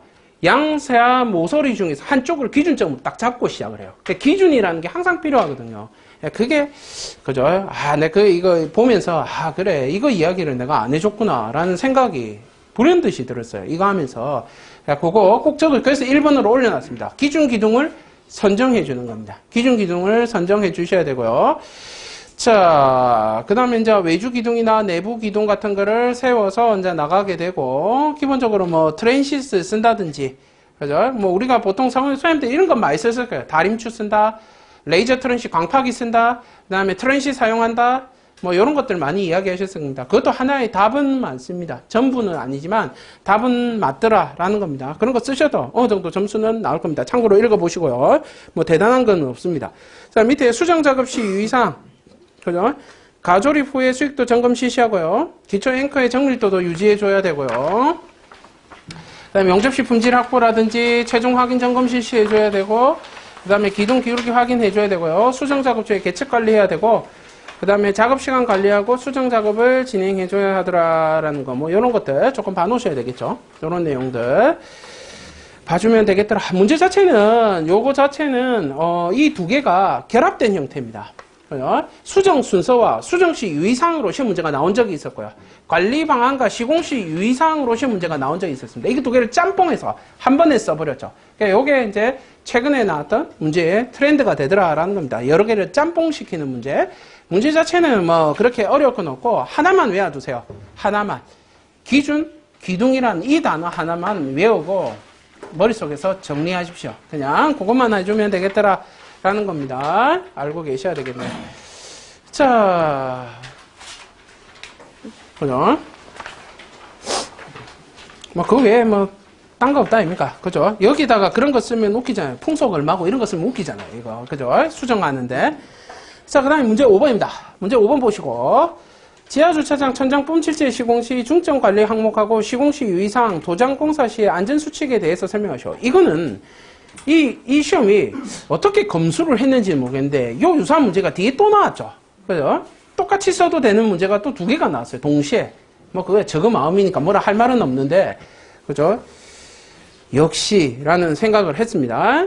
그러니까 아무튼 지하주차장 천장 뿜칠제 시공 시의 중점 관리 항목이더라라는 겁니다. 자, 밑에 보시면 천장 뿜칠제 시공 시의 중점 관리 항목은 첫 번째 외관을 보게 되고요. 두께를 보게 되고요. 밀도를 보게 되고요. 부착 강도를 보게 되고요. 배합비를 보게 되더라라는 겁니다. 자, 이제 여기서 잘 봅니다. 자, 문제를 다시 한번 쫙 찾아보세요. 제목이 뭐예요? 지하주차장 딱 밑줄 긋고요. 지하주차장 밑줄 긋고 천장 동그라미 치시고. 자, 그 밑에 검사 항목을 봅니다. 외관, 두께, 밀도, 부착 강도, 배합비, 암기합니다. 일단 그건 암기예요. 그 항목은 암기하는 거예요. 원래. 그죠? 자, 여기서 제일 중요한 게 뭘까요? 다시 쳐다봅니다. 지하주차장이고 천장입니다. 제일 중요한 게 뭘까요? 내화가 아니에요. 내화가 아니야. 내화 피복이 아니야. 무기질 재료야. 질석하고 안면하고 폴라이트 이런 거야. 뭐가 제일 중요할까요? 바로 그겁니다. 부착 강도예요. 부착 강도. 부착입니다. 이 천장이라는 단어에서 우리가 봐야 되는 거는 잘 떨어지더라는 거예요. 지하주차장에 붙여놓으니까 이놈의 자식이 자꾸 떨어져 나가더라. 그러니까 부착 강도에 대한 게 시공시 위상으로 세워주는 게 이 답에서는 포인트가 되지 않겠는가라는 생각을 한번 해보셔야 합니다. 그러니까 문제에 대해서 한번 생각을 해보셔야 되겠더라라는 거. 자, 그래서 그거 있고, 그건 뒤에도 또 나옵니다. 그 다음에 보시면 시공시 유의사항, 그건 그냥 한번 읽어보시고요. 그 다음에 도장공사 시 안전대책 있죠? 갑자기 뜬금없이 또 안전, 여기 문제가 잘못됐죠. 이렇게 쓰면 지금 문제 5번처럼 대제목을 잡으면 감점입니다. 자, 뭐가 잘못됐습니까? 안전 수칙이죠. 수칙. 안전 수칙이더라라는 겁니다. 안전 수칙. 수칙이더라. 자, 첫 번째 송풍 환기 실식해야 되고요. 무조건 기계식 환기로 해야 되고 자연식 환기는 지양합니다. 그래서 송풍 환기 해줘야 되고 그다음에 농도계를 설치합니다. 그 관리가스 농도 있죠. 산소 농도 18에서 23.5, 23.8, 23.8고 황화수소 10ppm, 일산화 그죠? 30ppm이고요. 탄산가스 1.5% 암기하세요. 암기해 놓으세요. 나중에 쓰물 때 있습니다. 다 쓰물 때 있어요. 그죠? 다 쓰물 때 있습니다. 이런 건 암기하는 거예요. 자, 그 다음에 2인 1조 이상으로 작업자를 배치하고 시공실 안전보호구 뭐 밑에들 있는 거 하고 안전관리자 배치하고 인하성자재 별도로 하더라라는 겁니다. 도장에서 제일 많이 일어나는 사고는 뭘까요? 예? 질식사? 아니에요. 잘 안 죽어요, 선생님. 질식사 잘 안 죽어요. 도장하다가 잘 안 죽어요. 화재? 불 잘 안 붙어요. 예? 뭐겠습니까? 실질적으로 추락입니다. 추락사입니다. 추락을 많이 해요. 이거 뺑기 칠하다가 떨어지는 인간이 더 많습니다. 떨어지는. 그게 불 터지겠습니까? 그거는 진짜 만 건 하면 한두 개씩 터집니다. 그럴 수 있겠죠. 그래도 그런 것들 적어줄 수 있어야 되겠고요. 여기는 빠져있지만 그런 것들 조금 적어줄 수 있어야 되겠죠. 자, 그 다음에 그래서 뿜칠제입니다. 자, 한 개 아셔야 되는 건 이제 이겁니다.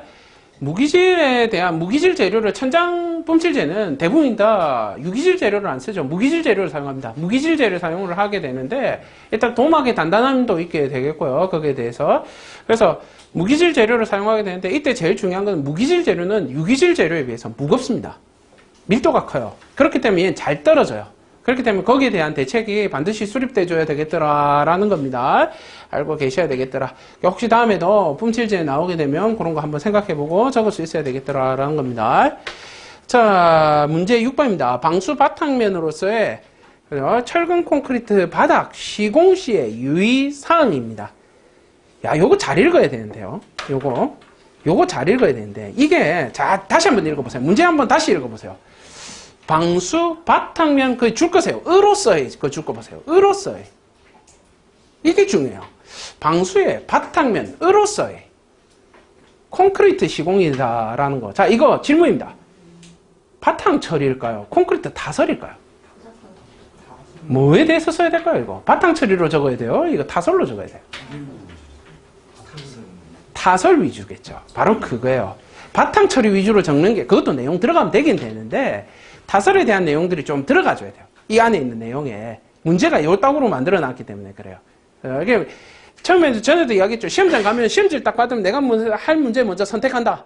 그 다음에 문제 꼬라본다요. 일단 꼬라봐. 이놈 새끼 뭐 어떻게 써놨는가 꼬라봐야 돼.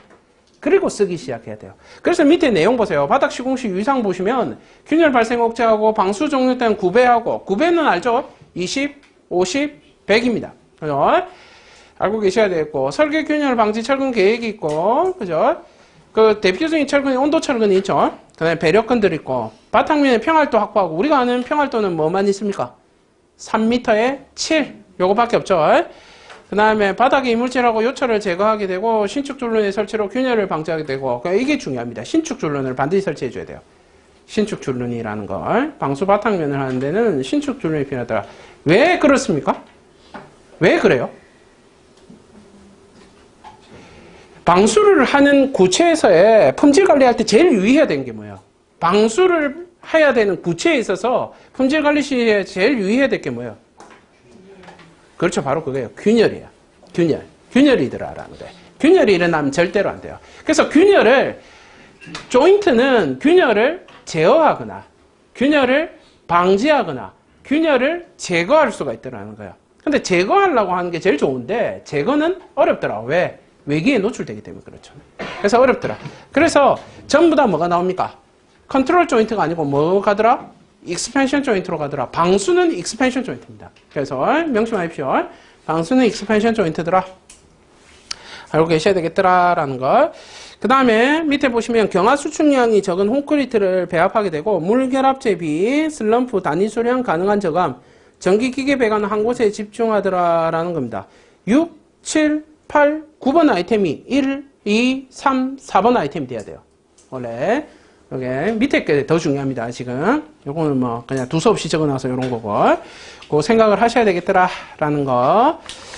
자, 그 다음에 2교시였습니다. 그래서 여기까지가 2교시고요. 2교시 같은 경우에는 아까 이제 6번이 함정의 문제죠. 이게 6번 문제를 잘 피해 나갈 수가 있으면 어느 정도만 쓰실 수 있으면 6번 선택 안 하는 게 사실은 더 좋을 수도 있고요. 나머지 것들에 대해서는 사실은 그렇게 뭐 기출문제들 위주로 출제돼서 어려운 거 없고요. 2번 문제가 조금 어렵고요. 2번 공법의 주요 요소라는 거, 그 문제가 조금 어렵고 그 다음에 나머지는 6번, 2번, 6번 빼고는 다 쓸만합니다. 문제 자체가 사실은 밋밋하죠. 문제 자체가 그죠?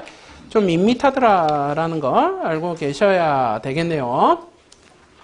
자, 그 다음에 3교시입니다. 3교시 보시게 되면 요 문제는 더 이상 설명할 게 없습니다. 건축공사에서 설계 변경 계약 금액 조정의 업무 흐름과 처리 절차에 대해 설명하셔.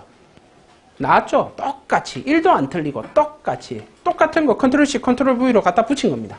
요 자체 그 플로우 차트만 좀 바꿔놨고요. 저번 회차 할 때 여기서 알아야 되는 게 뭐냐면 이 플로우 차트를 바꾼 이유가 이것도 지금은 이게 이제 그거의 한계이기 때문에 그 한글의 한계이기 때문에 이렇게밖에 표현을 못 하는데 글로 이렇게 표현한다 해서 답을 요따구로 표현하신 건 아니에요. 아이템 자체를 플로우로 끌고 나갈 수 있어야 됩니다. 그 자체 아이템을 끌고 나갈 수 있어야 되겠더라라는 거. 그거 외에는 뭐 그다지 어려울 건 없고요. 그 다음에 처리 절차 뭐 다 아시는 내용들이고 문제 자체는 어려울 게 없습니다만은 문제는 이 문제를 써보시면 한번 써보셨습니까? 이 문제에 대해서 답을? 이 문제를 쓰면 문제점이 뭐냐면요. 3페이지 채우기가 힘들어요. 3페이지가 안 나와요. 이걸 가지고 쓰면 한 2페이지 나오면 다 써요. 이걸 가지고. 진짜 쓸 게 없는. 그게 이제 이게 쓰기가 문제죠. 자, 그 다음 문제 2번입니다. 기성 콘크리트 말뚝의 시공 방법. 이거는 뭐, 옆에 있죠. 그냥 대충 보시면 되고요. 다 아는 내용들이고, 이거는. 시공 방법, 말뚝의 파손 원인, 대책에 대해서 써라. 되가 있죠. 파손 원인 쭉 읽어 보시면 뭐 다 뻔한 거고요. 그 다음에 대책에 대해서 써라라는 겁니다. 자, 파손의 원인 볼 때는, 이제 요것만 하나 알아두세요. 파손의 원인이라는 거 생각할 때, 아이템이 소님 머릿속에서 3개밖에 생각이 나지 않는 이유는 뭐냐면요. 파일이라는 게 기상 콘크리트 말뚝이 소님 머릿속에 들어가 있습니까? 머릿속에 들어가 있는 거 생각해 보세요. 기상 콘크리트 말뚝이 들어가 있다. 라는 거예요. 이제 말뚝의 기본적인 형태가 이렇게 되는 거예요. 이렇게 생각하시면 돼요. 그럼 얘가 파괴를 일으키려고 하면 어떻게 돼야 되냐면 얘가 내려오거나 이 주변에 땅이 내려오거나 땅이 내려오거나 아니면 얘가 올라오거나 아니면 뭡니까? 얘가 옆으로 땅이 이동하는 경우예요. 그러면 파손이 일어나 버려요. 깨져버리더라라는 겁니다. 그 다음에 두 번째는 뭐냐면 위에서 세게 때릴 때요. 파손은 주로 여기서 일어나더라라는 겁니다. 여기서 일어나더라. 주로 옆에서 미는 거는 집안에 변동이 있을 때고요. 그때 파손이 일어나고요. 집안에 이제 변동이 일어날 때, 집안에서 슬라이딩이 일어나거나 변동이 일어나게 되고요. 얘 내려가는 경우는 어떤 경우인 겁니까? 지하수위 저감이라든지, 그죠? 요럴 때 되는 거죠. 그 다음에 부마찰력 발생할 때, 요럴 때. 얘가 내려오면서 하겠죠. 그 다음에 올라가는 경우는 어떨까요? 이게 건물이 버티고 있는데 밑에서 더 밀어붙여줘요. 그러면서 이게 못 견디고 깨져버리는 경우가 있어요. 이게 뭡니까? 틱스트로피예요. 틱스트로피가 일어나더라고요. 틱스트로피가 너무 과다하게 일어나버리면 얘 힘을 못 버티고 깨져버려요. 이거 자체가. 그래서 그걸 이야기하다. 이거는 뭡니까? 소님들이 전부 다 적을 때 뭐에 대해서 적어요? 이걸로 적어요. 이걸로. 전부 다 뭐 적습니까? 해머 과다한다든지 뭐 캡이 뭐 어떤 깨졌다, 뭐 축선이 불일치한다 이런 거죠. 그 전부 다 뭐에 대한 이야기예요, 그게? 다 그거 이야기예요, 전부 다. 그러니까 답을 적으실 때 머릿속에 제발 좀 기성 콘크리트 하면 머릿속에요. 그리세요. 기성 콘크리트 좀 그리고 생각하세요. 그냥 망치를 그리지 마시고요. 왜 해머를 자꾸 그립니까? 해머를. 저도 사실은 그랬어요. 예전에 공부할 때 제일 문제가 딱 머릿속에 꽂히는 그거 한 개만 외우고 딱 그걸로 한 10개를 만들어 쓰거든요. 그러니까 답이 다 똑같아. 안 좋죠. 그러니까 넓게 서술은요. 용어는 좁게 봐야 되고, 좁게 쳐다봐야 되고요. 그 다음에 서술은 넓게 봐야 돼요. 넓게. 제발. 그죠? 자, 그 다음에 대책 보시면 말뚝머리 보강하고, 항타기하고, 말뚝간의 수익도 확보해주고요. 말뚝의 강도 증대하고, 낙하 높이 조절하게 되고, 쿠션제 설치하게 되고, 그 다음에 유효 프리스트레스가 높은 말뚝을 적용하고, A, B, C 종 있죠? 종이 높아질수록 뭐가 되는 겁니까? A종이 높아요, 강도가. B종이 높아요, C종이 높아요. C종이 제일 높겠죠. 그죠? A, B, C 높아질수록, 숫자가 높아질수록, 숫자가 아니죠. 영어가 증가할수록, 같이 값도 높아지더라, 라는 걸 알고 계셔야 되겠다라는 겁니다. 알고 있어야 되겠고. 선단부는 왜 깨질까요? 선단부는. 이 선단부 깨지는 경우가 있죠. 선단부. PHC 말뚝의 선단부는 슈를 씌우죠. 그죠? 이 모양이 슈 아닙니까? 슈를 씌우는데 슈가 깨져버린 경우 어떨 때일까요? 어떨 때 딱 깨질까요? 너무 세게 때렸을 때 이런 거 말고. 그런 답은 초딩도 대답해요. 우리 딸도 대답하겠어요. 그 정도는. 뭘까요? 우리 딸도 PHC 파일은 압니다. 우리 딸이 초등학생이지만 PHC 파일은 압니다. 하도 집에 사진이 많아가지고 그게 뭔지 압니다. 이게 왜 깨질까요? 바닥이 경질인데, 그래? 경질인데 라는 단어를 안 쓰고요. 전석층에 도달했을 때요. 전석층에서 과다 타격이 들어갔을 때 깨져버립니다. 자, 그래서 뭐 경질이라고 해도 상관은 없습니다. 그거 좀 알아보시면 되고, 가장 기본적인 문제가 되더라. 문제 3번 더 기본적인 문제입니다. 매스 콘크리트 온도 균열 방지를 위한 사전 계획과 시공시 위상. 그냥 지겹습니다. 이제는 이런 문제는 지겹습니다. 정말 지겹다라는 말밖에 표현을 못하겠습니다. 이거는 아직도 이거 플로우 못 그리면 선생님 절대로 안 되죠. 그죠? 매스 콘크리트라고 하면 정의가 3개의 요소로 구분이 되죠. 그죠? 부재의 크기가 얼마? 0.8. 그죠? 센치라는 단어를 쓰면 안 되니까. 0.8 없어졌으니까요. 그죠? 그 다음에 한 단이 구속됐을 때 0.5. 그 다음 한 개는 뭡니까? 온도 차이에서 요양균열이 발생할 우려가 있을 때. 그죠? 그거더라라는 겁니다. 이거의 관리는 뭐라더라? 온도계로 하게 되고요. 그죠? 온도계로 뭘 만들어내더라? 온도 구배를 만들어내겠죠. 온도 그래프를 만들어내겠죠. 그래서 이제 온도 구배라고요. 이 온도 구배가 20도를 초과하면 뭐가 일어나더라? 그렇죠. 온도 충격이 일어나게 되고요. 25도를 초과하게 되면 온도 균열이 발생하더라. 온도 균열을 방지하는 방법은 딱 2개입니다. 뭐라고 했습니까? 딱 2개밖에 없어요. 뭐예요? 외부의 온도를 유지시켜주거나 내부의 온도를 저하시켜주는 방법밖에 없어요. 그죠? 그래서 내부의 온도를 저하시킬 때는 뭐 저발열 시멘트 쓰고, 그 다음에 그 시기 이름 뭡니까? 그 호나제 쓰고, 지연제 쓰고, 뭐 이런 애들, 선생님들 알고 있는 이런 것들 다 쓰는 거고요. 외부는 뭘 씁니까? 외부의 온도를 유지하는 거죠. 유지는 어떻게 합니까? 보온 단열하고요. 버블 시트 쓰고요. 거푸집 탈용 시간 늦추고요. 그죠? 존치 기간 지켜주고요. 이런 것들 전부 다 이야기하더라라는 겁니다. 그죠? 가장 기본적인 내용이 되더라. 암기해야 되겠죠? 자, 그래서 이거는 너무 쉬워요. 이미 이거는 사실 다 썼을 거라고 생각하고요. 온도 균열 방지를 위한 사전 계획 뭡니까? 딱 요 2개만 생각해 봅시다. 성에 요것만 알고 그냥 끝냅시다.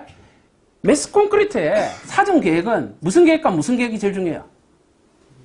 그거는 알겠지. 온도 계획은 알겠죠. 온도 관리 계획은 뭐 빼고 뭐 배합을 좀 더 배합만이 아니고 온도 관리 계획과 크게 2가지로 나누죠. 온도 관리 계획하고 타설 계획입니다. 요 2개예요. 요 2개로 결정이 됩니다. 모든 게. 이게 나중에 면접관 물어봅니다. 심심할 때 물어봅니다, 이거. 그거 탁 이야기해주면, 그래, 맞지. 요렇게 이야기합니다. 내가 물어봤거든요. 야, 매스 콘크리트 해봤니? 안 해봤습니다. 네, 이랬어요. 안 해봤습니다. 그냥 물어볼까봐. 안 해봤습니다. 그러니까. 그래도 알아야 되겠지? 그래. 예. 그래가지고 물어봐요. 그래.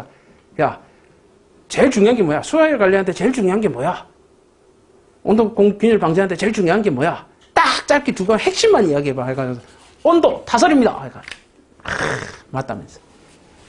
그때가 합격했어요. 그다음부터는 다 실드 쳐줘, 옆에서. 뭐 질문 들어오면 옆에 다 막아줘.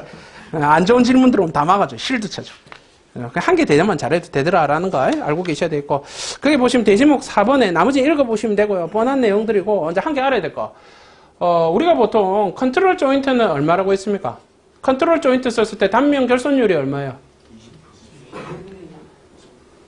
몇 프로입니까? 20%죠.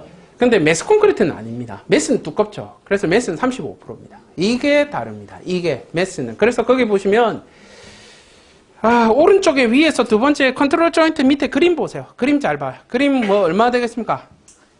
0.8D 미만이 아니라 뭐라 적혀있어요? 0.65D 대가 있죠. 35%더라라는 겁니다. 35%입니다. 그거 좀 차이가 있더라. 매스 콘크리트의 특징이죠. 그다음에 그 밑에 보시면 대지목 4번에 전혀 쓸데없지만 한 개 적어놨습니다. 온도 균열 지수입니다. 좀 외우라고. 온도 균열 지수더라. 온인원, 균방균제, 유균제 071의 1호죠. 기본적으로 암기는 해주셔야 되겠더라라는 거. 자, 그 다음에 문제 4번 보시게 되면 철근 콘크리트 구조에 내구성 영향을 미친 요인과 내구성 저하의 방지 대책. 이 문제는 아마 예상 문제에 들어가 있는 거하고 똑같이 적혀가 있을 겁니다. 이것밖에 물을 게 없거든요. 실제적으로. 그죠? 그래서 여기밖에 없더라라는 거예요. 그래서 이건 뭐 별로 어려운 문제도 아니고요. 내구성에 영향을 미친, 소님들이 아는 내구성에 영향을 미친 요인은 뭐가 있습니까? 염탄알, 동원건, 진축마파 이렇게 나가죠. 염탄알, 동원건, 진축마파 이렇게 외웠는데 이제 그것만 써서는 안 되겠더라라는 겁니다. 뭐 타설적인 요인, 그죠? 뭐 여러 가지를 좀 더 세분화해서 좀 더 적어줄 수가 있어야 되겠죠. 뭐 그렇더라라는 겁니다. 자, 이 답은 답을 이렇게 만들어놨는데 문제 4번은 이 답은 자 한번 전체 답을 그냥 한번 쭉 읽지는 말고 형태만 쭉 보세요. 빨리. 한 1, 2초 만에 형태만 쭉 봐요. 4번에. 됐습니까? 됐어요. 그만 봐도 돼요. 중요한 건 내용 물어보는 거 아니니까. 답 이렇게 쓰면 돼요? 안 돼요? 답 이렇게 쓰시면 안 됩니다. 이 답은 틀렸어요. 이 답은 틀렸어요. 뭐가 틀리냐면 요인이 틀렸어요. 그 요인이 틀린 이유는 뭐냐면 질문이 요인에 대해서 물었죠. 시험 문제가 요인에 대해서 물었어요. 뭐라 했어요? 내구성에 영향을 미치는 요인이라고 적어놨죠. 근데 답을 어떻게 정했어요? 그림으로 닙다 갈겨놨죠. 첫 번째는 특성 요인도 그리고 두 번째는 뭐 해놨어요? 표로 닙다 갈겨 끝냈죠. 그죠? 요렇게 적으시면 절대로 안 돼요. 적으시면 안 돼. 묻는 말은 항상 아이템으로 대답해 주시고요. 그걸 풀어서 좀 쓰실 수가 있어야 되겠더라. 자, 내구성 저하 요인은 시험에서 물은 거 아니죠. 질문이 저하 원인에 대해서 묻지 않았죠. 그러니까 저렇게 써도 돼요. 저렇게 써도 돼. 묻지 않았으니까. 그죠? 그 다음에 방지 대책 썼죠.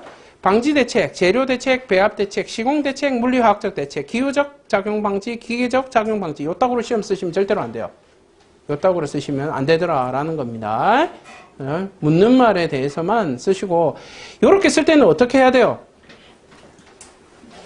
재료, 배합, 시공적 대책에 대해서 설명하시오. 이런 식으로 물으면 요렇게 써야 돼. 요렇게 물을 때. 나누란 소리 안 하면 나누지 마십시오. 그래서 그냥 요거 잘못된 답안의 형태로 한번 보여드리려고 책에 있는 걸 그냥 쭉 긁어왔습니다. 자, 그 다음에 문제 5번입니다. 고층 철골 철근 콘크리트죠. SRC죠. 건축물 공사에서 수직 부대의 부등 축소 현상의 문제점, 원인, 대책. 서술로 나온 지 용어로 나온 지 얼마 됐다고 또 서술로 나왔죠. 다시 나왔습니다. 그냥 물을 거는 얘밖에 없어요. 문제점, 원인, 대책. 한 개 빠졌죠. 한 개 더 뭐 있습니까? 시험에서 묻는 거 한 개 딱 빠진 게 있죠. 그게 뭡니까? 종류죠.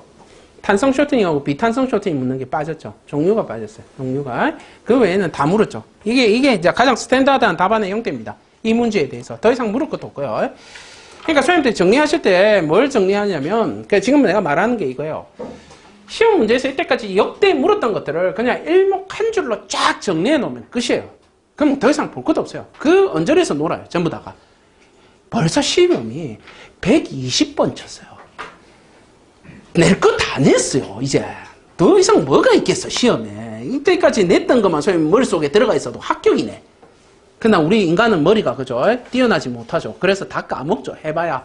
그렇기 때문에 한 줄로 외우세요. 제발 좀 외울 때. 그러니까 선생님들 나한테 그거 물어보시는 분도 있어요. 서술 쓸 때 도대체 뭐 써야 될지 모릅니다 라고 물어보면 저는 이런 이야기를 한번 해줍니다. 기출문제 한 번이라도 분석해봤습니까? 라고 이야기를 해줘요. 맨날 선생님들 기출문제 분석한다면 이것만 보죠. 몇 년도에 몇 번 나왔고 이것만 쳐다보죠. 이번에 나올까 안 나올까 요거 찍죠. 요거. 그래놓고 선생님들 확률이 얼마나 됩니까?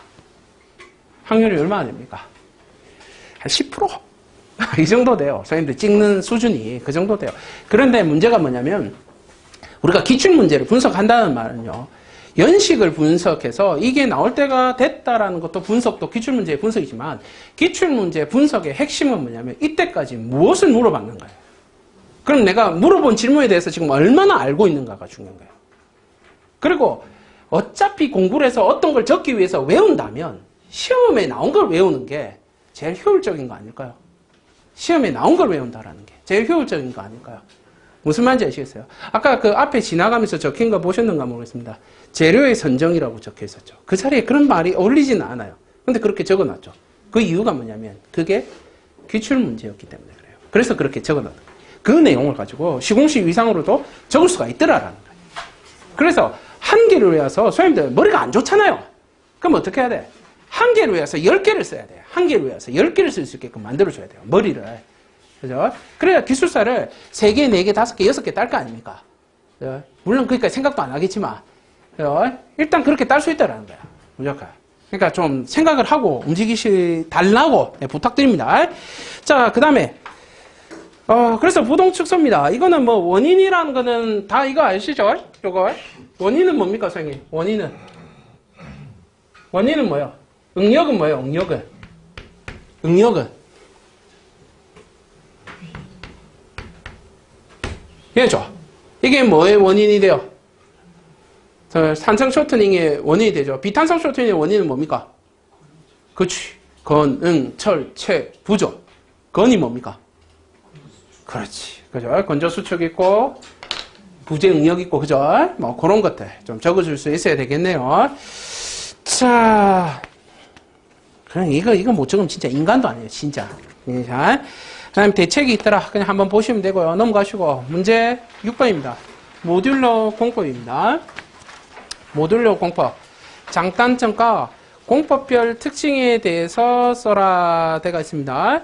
뭐 장단점이야 그냥 읽어보시면 다 아실만한 내용입니다. 장단점에 대해서 써라 했기 때문에 자 우리가 이제 여기서 답안을 쓰는 방법에 대해서 잠시 한번 봅시다. 장단점에 대해서 써라라고 했을 때 그죠? 장점과 단점에 대해서 써라라고 보통 시험 문제에 나오게 되면 이게 조금 달라요. 이게 뭐 조금 다른 게 있는데 장점과 단점에 대해서 이게 과자라는 게 단어가 딱 붙어버릴 때 단점에 대해서 써라라고 이야기를 하면 이건 별도의 대제목으로 움직이게 돼요. 별도의 대제목으로 나가게 돼요. 근데 이게 장단점으로 가라라고 하면 장단점이라고 이렇게 적을 때가 있어요. 그럼 대부분이 이게 단독 대제목으로 나가요. 단독 대제목의 형태가 돼요. 그렇게 되면 그 밑에 있는 설명들이 뭐가 되더라? 아이템군이 장점과 단점으로 나눠줘요. 이런 답안의 형태는 뭘 유추해 볼 수 있냐면요. 선생님들 이제 공부를 많이 하고 책을 많이 보시게 되면 어떤 게 하면 논문이라든지 어떤 논문이라든지 외부의 전문 서적들을 이렇게 보시게 되면요. 장단점이라고 적힌 애들은 분량이 작아요. 항상. 분량이 많지가 않아. 거기에 대한 분량이 많지가 않아. 그래서 대부분의 구성이 어떻게 되냐면 1번 장점에 주르륵 적히고 2번 단점에 주르륵 적혀 있는 형태로 있을 때 보통 장단점이라고 적어버려요. 양이 작아. 근데 이게 이거 억수로 홍보를 많이 해야 돼. 그래서 장점에 대해서 부각해야 돼. 그럼 이거 딱 끊어버려요. 장점과 단점 딱 이렇게가 나가요. 그럴 때는 이들 뭐더라? 각각의 분량이 충분하더라는 거야. 답안에 충분하더라는 거야. 이게 조금 달라요. 그렇기 때문에 이런 형태로 나오면 저걸 그러면 대제목 3개짜리로 볼 것이냐 이 문제가 대제목 2개짜리로 볼 것이냐의 문제죠. 그런데 이 힌트는 어디에 있느냐면 뒷문제에 들어가 있어요. 공법 별 특징이라는 단어 별자를 붙여버렸더라는 거야. 별자를 붙였네. 별이 들어왔네. 이제 뭘 쓰라는 이야기예요? 그렇죠. 중제목 쓰라는 이야기예요. 중제목 구사해줘라 라는 이야기를 해주는 거예요. 별자가. 그죠? 그렇게 되면 그러면 나는 나누겠습니다. 나는 어떻게 나눴어요? 구조적 공법과 지금 사용적 공법으로 나눴더라라는 겁니다. 무슨 말인지 아시겠습니까? 그걸 그래서 쪼갠 겁니다. 이렇게 쪼개는 거는 아까 앞에 우리가 뭐가 있었습니까? 그 메스 콘크리트란다. 구조의 내구성 그런 거 보게 되면 4번에 방지 대책 보면 재료 대책, 뭐 배합 대책 이것도 나눴죠. 이거는 잘못된 구분이고요. 지금 여기 나오는 모듈러 공법에서의 공법의 특징으로 나눈 거는 이렇게 나눠줘야 되는 거예요. 이렇게 나눠주는 게 정상이더라라는 겁니다. 이거죠. 구조적 공법에는 적층 라멘조가 있고요. 큐비클 유니트라고 부르는 것들. 그 다음에 적층 내력벽 구조가 있고요. 그 옆에 그림 보시면 아시겠죠? 그게 있고. 그 다음에 스페이스 유니트 방식입니다. SI 구조가 있습니다. 여기는 이제 인필 구조라고 되어 있는데 보통 SI 구조라고 합니다. 스켈레톤 앤 인필 구조라고 불러요. 요게 나왔더라. SI 구조는 수업 시간에 뭐 이제 많이 설명드려가지고 요거 자체에 대해서는 그죠? 고층으로 올라가기 위해서는 보통 이게 한계가 보통 한 20층 내외에서 한계를 가집니다. 이 모듈러 건축이라는 게 문제점이 국내 건축물은 20층도 올라가기가 힘든 이유가 뭐냐면 온돌 때문에 그래요. 안에 온돌을 넣으려고 하니까 너무 무거워요. 온돌이. 그리고 우리나라의 아줌마들은 너무 이게 요구사항이 많아요. 벽도 뜨셔야 되고 바닥도 뜨셔야 되고 천장도 뜨셔야 돼요. 이게 문제예요. 이게. 그죠? 근데 그렇게 하려면 무거워질 수밖에 없다는 거예요. 자꾸. 그러니까 올리지를 못하는 거예요. 올리지를 못하는 거예요. 그게 문제더라. 그죠? 그래서 우리는 온돌 난방 방식이라서 이게 잘 안 맞죠. 그래서 지금 뭐 건식 난방 방식으로 가자 뭐 그런 이야기 하고 있죠. 어려울 것 같고. 실제로 지금 올리는 거는 50층까지 가능하다죠. 모듈러 공법으로 올릴 수 있는 게. 그죠? 근데 이제 이 공법이 각광받는 이유는 바로 MC화입니다. 이게 이제 예전에 그 북한하고 관계 좋을 때 북한에 이제 건물 지원해주는 방식은 MC밖에 없죠. 요거 대량으로 생산해내가지고 그냥 가서 꽂아버리는 방식으로 나가는 거죠. 그러니까 그것 때문에 좀 나왔었고요.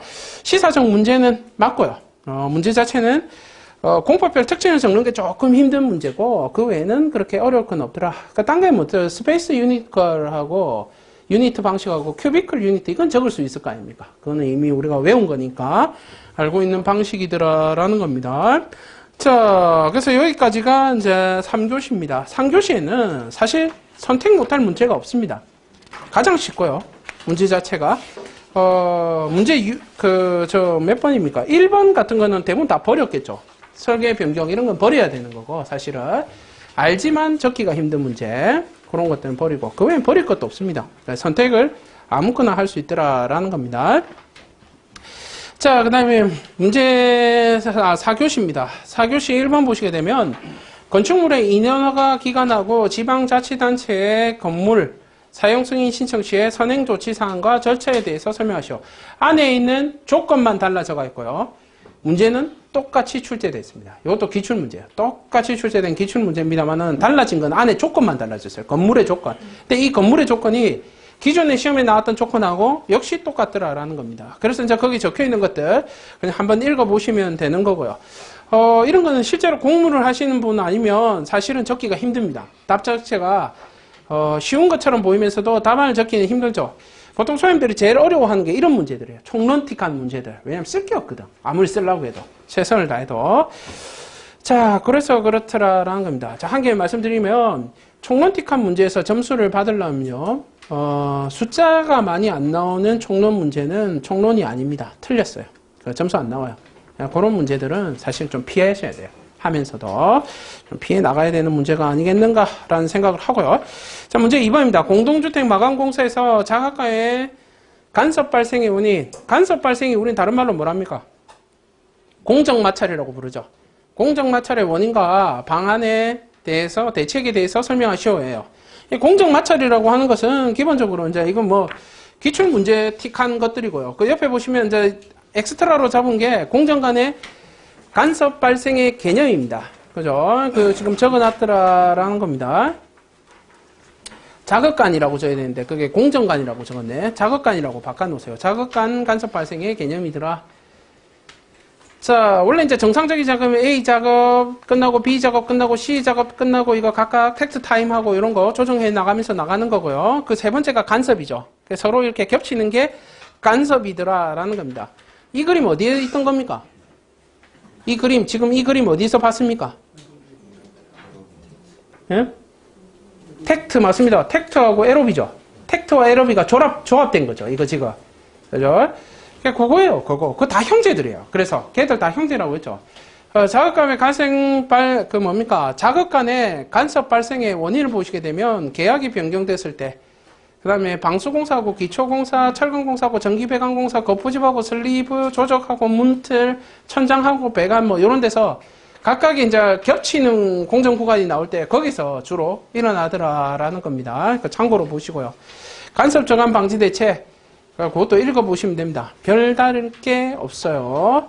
제일 중요한 거는 뭡니까? 지금 현재 상황에서 121회를 대비한다라고 했을 때 이 간섭을 막기 위해서는 뭐 해야 돼요? 뭐 해줘야 돼요? 시뮬레이션. 누가 있습니까? 방금 시뮬레이션. 몇 년도 책 보고 있습니까? 제가 시뮬레이션. 예? 이런 젠장 맛의 시뮬레이션. 예? 오랜만에 들었습니다. 시뮬레이션. 예? 좀 유식한 말로 시뮬레이션에 좀 이 현대화된 단어. BIM보다는 조금 더 그 미래지향적인 단어. 예?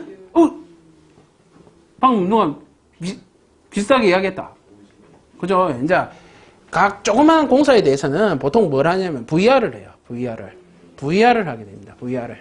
그죠? 버추얼 리얼리티죠. 그죠? 그래서 VR 적용하게 되고요. BIM도 될 수가 있고요. 조금 전이라도 더 미래지향적인 단어로. 그죠? 조금만 시뮬레이션 이런 거 쓰지 말고요. 제발 좀. 아유, 나 시뮬레이션 그거. 예? 조금만 있으면 그 뭐 천리안 나오겠네요. 예? 그런 이야기 좀 하지 마시고 제발. 자, 그 다음에 보시게 되면 그런 거 이야기 하시면 되겠더라라는 겁니다. 자, 그 다음에 철강공사에서 발생하는 시공위험입니다. 시공위험의 시공시 유의사항이네요. 컨스트럭션 조인트의 시공시 유의사항이더라라는 거.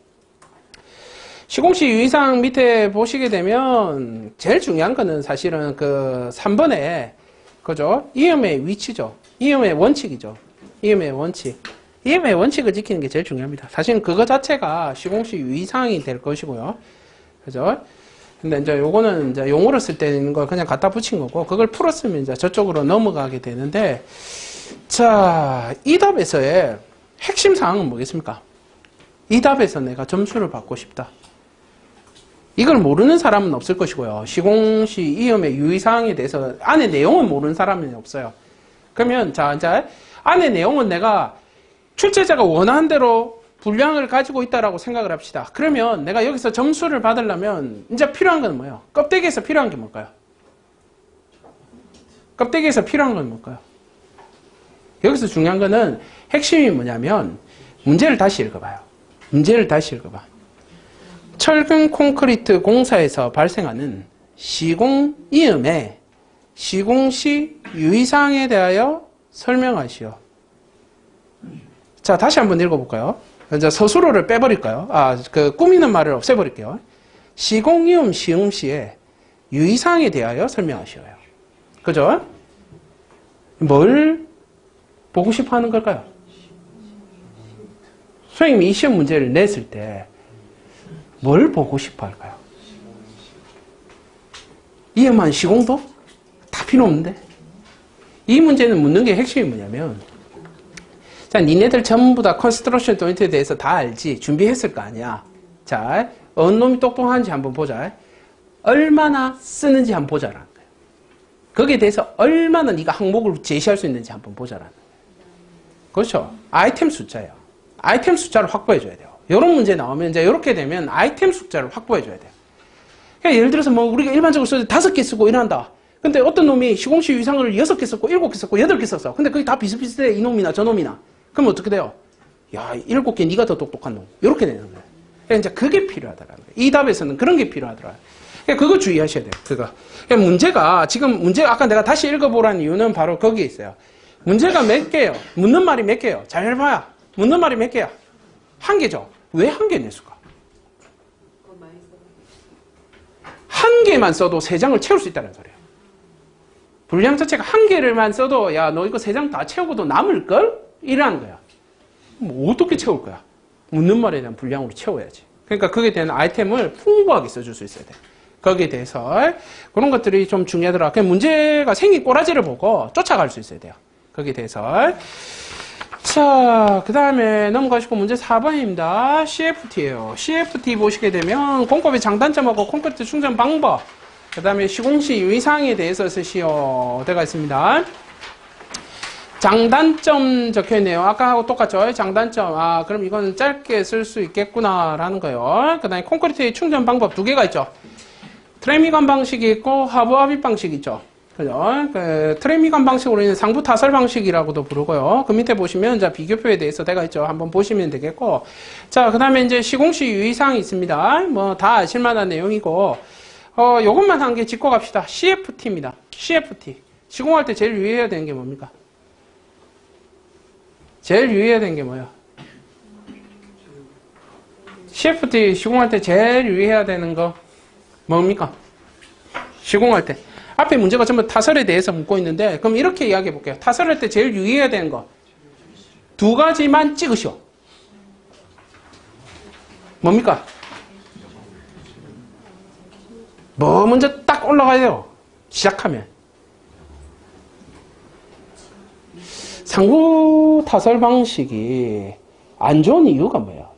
왜 하부 합입 방식을 써요? 재료 분리. 재료 분리. 그거죠. 바로 그거예요. 밀실이에요. 충전성이야. 충전성에 문제가 있어요. 충전성에 문제가 있더라라는 거예요. 그죠? 그냥 두 번째가 재료 분리야. 두 번째가 재료 분리더라라는 겁니다. 그래서 저번에 이야기했지 않습니까? 곡간이 안쪽에 압입 방식으로 들어가도 압입으로 들어가게 되면 곡간이 어떻게 들어가요? 꺾여서 올라가죠. 위로 올라가더라라는 겁니다. 여기 대가리 딴 데 있죠? 대가리 따죠? 엘보 까버리잖아. 엘보 까는 이유는 뭐예요? 엘보 구멍 까는 여기가 이제 바닥인데 L형 곡간에서 이렇게 L형 곡간 자체에서 여기를 구멍을 뚫는 이유가 뭐예요? 여기가 30cm 정도 내외가 되고 여기 올라가면 여기 착 올라와서 이렇게 떨어지겠죠. 이게 곡간이 되면 이 압입은 위로 올려줘야 되니까 곡간은 방향을 위로 잡아주는데 이걸 올리기 위해서 이렇게 올라오면 여기가 먼저 차 올라야 되니까 이렇게 하면 이게 떨어지면서 재료 분리가 탁 일어나더라는 거예요. 그래서 처음에는 30cm 내외로 해서 처음에 올리게 되고 이렇게 올리게 되죠. 엘보의 간격은 얼마나 했어요? 엘보의 간격은. 그렇죠. 5m 간격이죠. 그래서 압력계, 일반적인 펌프의 압력이라는 게 5m 정도 내외의 압력기를 사용하더라라는 겁니다. 그런 것들이 이제 다 들어가겠죠. 자, 그 다음 문제 5번입니다. 도심조 철골조의 건축물 내압피복 공사 시의 유의사항입니다. 유의사항하고 검사 방법에 대해서 쓰라. 유의사항이라는 건 아까 앞에 나왔던 문제입니다. 이번에 내압피복이라는 이름을 썼고요. 내압피복이더라라는 거. 자, 그거 알고 계셔야 되고. 자, 내압피복이면, 자, 이제 이거 봅시다. 자, 아까는 무기질이었죠. 기억납니까? 무기질을 하니까 제일 중요한 게 뭐라 했어요? 부착. 맞습니까? 자, 이번에는 뭐예요? 내화죠. 제일 중요한 게 뭐야? 두께. 두께. 그렇죠. 두께죠. 그죠. 두께죠. 미안합니다. 잘못 들었습니다. 자, 두께입니다. 두께. 그 두께 확보가 중요하더라. 그 다음에 밀도가 중요합니다. 두께와 밀도. 이게 중요하더라는 겁니다. 그게 다르죠. 항목은, 검사하는 항목은 다 똑같는데 어떤 자재에 따라 중요한 게 달라지죠. 기본적으로. 그러니까 거기에 대해서 쓸 수 있어야 되겠더라라는 겁니다. 자, 검사 방법은 외관 검사가 있고요. 전수 검사 실시하게 되고요. 그죠? 그 다음에 두께 검사를 하게 되더라. 일반적으로 이제 두께. 일반적인 시험 할 때는 그 옆에 보면 외부 쪽을 보게 되고요. 외부 쪽을 보게 되고, 그 다음에 실제적으로 이제 샘플을 잡고 할 때는 지금 밑에 그림 있죠? 자, 밑에 있는 그림은 KS 기준이에요. 거기에 있는 게 그 9개 그림이 있죠? 9개소에 대해서 찍죠. 1, 2, 3, 4, 5, 6, 7, 8, 9 적기가 있죠, 밑에. 그 위치가 KS 기준입니다. 그게. 그 정도는 알고 계셔야 되겠죠? 요거. 안타까운 문제죠, 요거. 언젠간 시험 한번 나오겠죠? 이 1번부터 9번까지 위치 잘 보십시오. 요거. 자, 그 다음에 옆에 보시면 불합격의 기준 나와 있습니다. 두께값보다 6mm 또는 25% 이상 작은 경우에 그 다음에 밀도 검사 있더라. 그 다음에 부착 강도 시험이 있더라. 라는 겁니다. 알아두셔야 하겠네요. 자, 뭐 그렇게 어려울 거는 없습니다. 이거 다시 해서. 자, 요거는 그냥 암기인 겁니다. 요거 좀 알아두시면 좋겠고, 최근에 이제 여기에 대해서 나왔으니까 이게 벌써 이번 회차에 2개가 나왔죠. 동시에 2개를 내밀었기 때문에 한번 그쪽으로 던질 수도 있겠죠. 용어로 한번 던져줄 수 있겠죠. 그러니까 공부를 좀 해놓으셔야 되겠습니다. 자, 그 다음에 문제 6번 보시면 건축물 지붕 방수 작업 중에 검토사항하고 지붕 누수의 원인과 방지 대책에 대해서 설명하시오. 때가 있습니다. 지붕 방수 작업 전에 검토 사항이더라라는 걸. 그다음에 뭐 바탕면의 상태 구배라든지 적용되는 자재라든지 뭐 일반적인 내용들이고요. 그다음에 지붕 누수의 원인 데가 있죠. 지붕 누수의 원인이라는 거 제일 큰 원인은 뭐겠습니까? 지붕 누수의 원인은 뭐겠습니까? 일단 기본적으로 방수층에 대한 불량이란 이 단어가 제일 안 좋아요. 그렇게 쓰면 무조건 불합격이에요. 그러니까 그 불량이 뭐냐고 도대체. 뭐가 불량이냐고. 뭐가. 불량 안에 한 300개의 단어가 존재하고 있죠. 그 안에. 그러니까 불량이 뭐냐고. 뭐가 있을까요? 소행 같은 거 뭐 적을래요? 물 새는 이유. 방수층 파단? 뭐 그것도 있을 수 있겠죠. 그죠? 그런 거 있을 수 있고. 모재 균열에. 구조체에 균열이 일어났을 수도 있고. 그죠? 그 다음에 또 뭐가 일어날 수 있어요? 아까 제일 중요한 게 뭐였어요? 무조건 설치해야 한다. 무엇을? 그렇지. 신축 투자는 미시공했을 때도 일어나겠죠. 그러니까 앞의 문제랑 지금 문제랑 큰 차이가 없어요. 그 다음에 구배. 그죠? 구배가 잡혀있을 때. 구배가 옆구배에 잡혀있거나 아니면 제일 문제가 뭐냐면 부분 함몰이에요. 부분 함몰이 일어날 때가 있어요. 부분 함몰이 일어나게 되면 그 부분에 물이 고이죠. 그러면 그 물이 태양광을 받게 되면 어떻게 됩니까? 화학적 반응을 일으키기 시작해요. 방수제하고. 그러면서 걔가 경화를 일으킵니다. 이제 그런 것들이 문제가 되더라라는 겁니다. 그래서 부분 함몰이 없도록 해줘야 하고요. 그런 것들 구배 지켜줄 수 있어야 되고 그런 내용이더라. 그 다음에 관통 슬리브 부분이 있게 되면 그 부분에 대해서는 그죠 뭐 해줍니까? 항상 실링 처리, 코킹 처리 해줘야 하고요. 그 다음에 루프 드레인 부분, 취약부죠. 루프 드레인 같은 경우, 취약부 같은 경우에는 반드시 보강 처리해 줘라 라는 겁니다. 그거 알고 있어야 되겠다. 자, 여기까지가 4교시 문제였습니다. 그래서 4교시도 보시게 되면 문제 자체가 사실은 그렇게 어려운 문제는 없습니다. 1번 문제는 쓰기가 불가능에 가깝고요. 그 다음에 2번 문제 조금 쓸 수가 있고 3번 문제 쓸 수 있고요. 4번 문제는 그냥 써야 하고요. 5번 문제 그냥 써야 하고요. 6번 문제 생각만 하면 써볼 수 있겠네요. 그래서 이번 시험에 전체적인 총평을 내린 다음에 이겁니다. 1교시가 합격의 당락을 결정짓습니다. 근데 이제 각각에 숨어있는 애들이 있어요. 숨어있는 그 함정을 잘 피할 수 있겠냐. 아까 처음 시작할 때 그 이야기 했었죠. 얼마나 함정을 잘 피해 나가는가의 싸움이에요. 그러니까 문제를 잘 읽어보셔야 되고요. 다음에 이제 시험 가셔서도 선생님들이 보셔야 될 건 문제냐면 제일 먼저 시작할 때 내 안다가 아니에요. 내가 왜 알지를 걱정해야 돼요. 이건 내가 왜 알고 있지? 이걸 더 걱정해야 돼. 왜냐면 내가 아는 거는 잘 안 나올 거니까. 시험에. 항상 내가 공부한 건 잘 안 나오거든요. 그게 더 걱정되는 거야. 그죠? 내가 만약 10개를 안다. 이러면 뭔가 잘못된 거예요, 지금. 아니면 하늘이 날 돕고 있거나, 뭐 두 개 중에 한 개인데. 아무튼 그렇더라라는 거. 문제를 항상 처음부터 잘 보셔야 되겠고요. 아까 기출문제 이거 드렸던 거 있죠? 기출문제, 서술기출하고 용어기출이라는 게 있는데, 선생님들 나중에 집에 가셔서 이걸 이제 드리는 이유가 뭐냐면, 저번에 드렸던 그 예상문제 있죠? 그거하고 한번 비교를 해봐요. 몇 개나 나오는가에 대해서, 그게 몇 개나 있었는가에 대해서 한번 비교를 해봐요. 그러면 선생님들이 한심할 거예요. 왜냐면, 쟤도 이야기했죠. 학원의 기출문제라고 하는 것은 그 예상문제라고 드리는 애들은 전부 다 데이터를 기반으로 합니다. 데이터를 그냥 내가, 이거 이번에 나올 것 같아. 이런 문제는 전체 문제에서 4-5문제밖에 안 돼요. 전체 문제에서. 이거는 주기는 아닌데, 와, 이게 초기다 와서 이게 나올 것 같아. 라고 하는 거는 보통 유인물로 나가지. 이런 데는 잘 안 적혀요. 근데 그런 것들이, 한번 체크를 해봤어요. 전체 체크를 해보니까 지금 선생님들한테는 잘 안 보이겠지만, 이제 이번 회차에 없어질 문제들이죠. 그죠? 없어질 문제들인데, 꽤 돼요. 문제가 이게 지금 파란색으로 적혀 있는 부분들. 이게 꽤 돼요. 이게 지금 인쇄가 들어버서 그런데 파란색이 있는 부분들이 이제 다 없어질 애들이거든요. 근데 기본적으로, 선생님들 가지고 있다 아닙니까? 아니, 예전에 8월 달에 준 거예요, 성에. 무슨 소리 합니까? 왜 안 줬다라고 이야기를 해요, 자꾸. 시험도 다 치고 와놓고, 이제 와서 그런 소리 합니다. 예? 그래서 거기서 보면 거진다 있어요. 그게 왜 그러냐면, 아까도 이야기했지만, 지금의 시험 문제는 기출문제 위주로 나와요.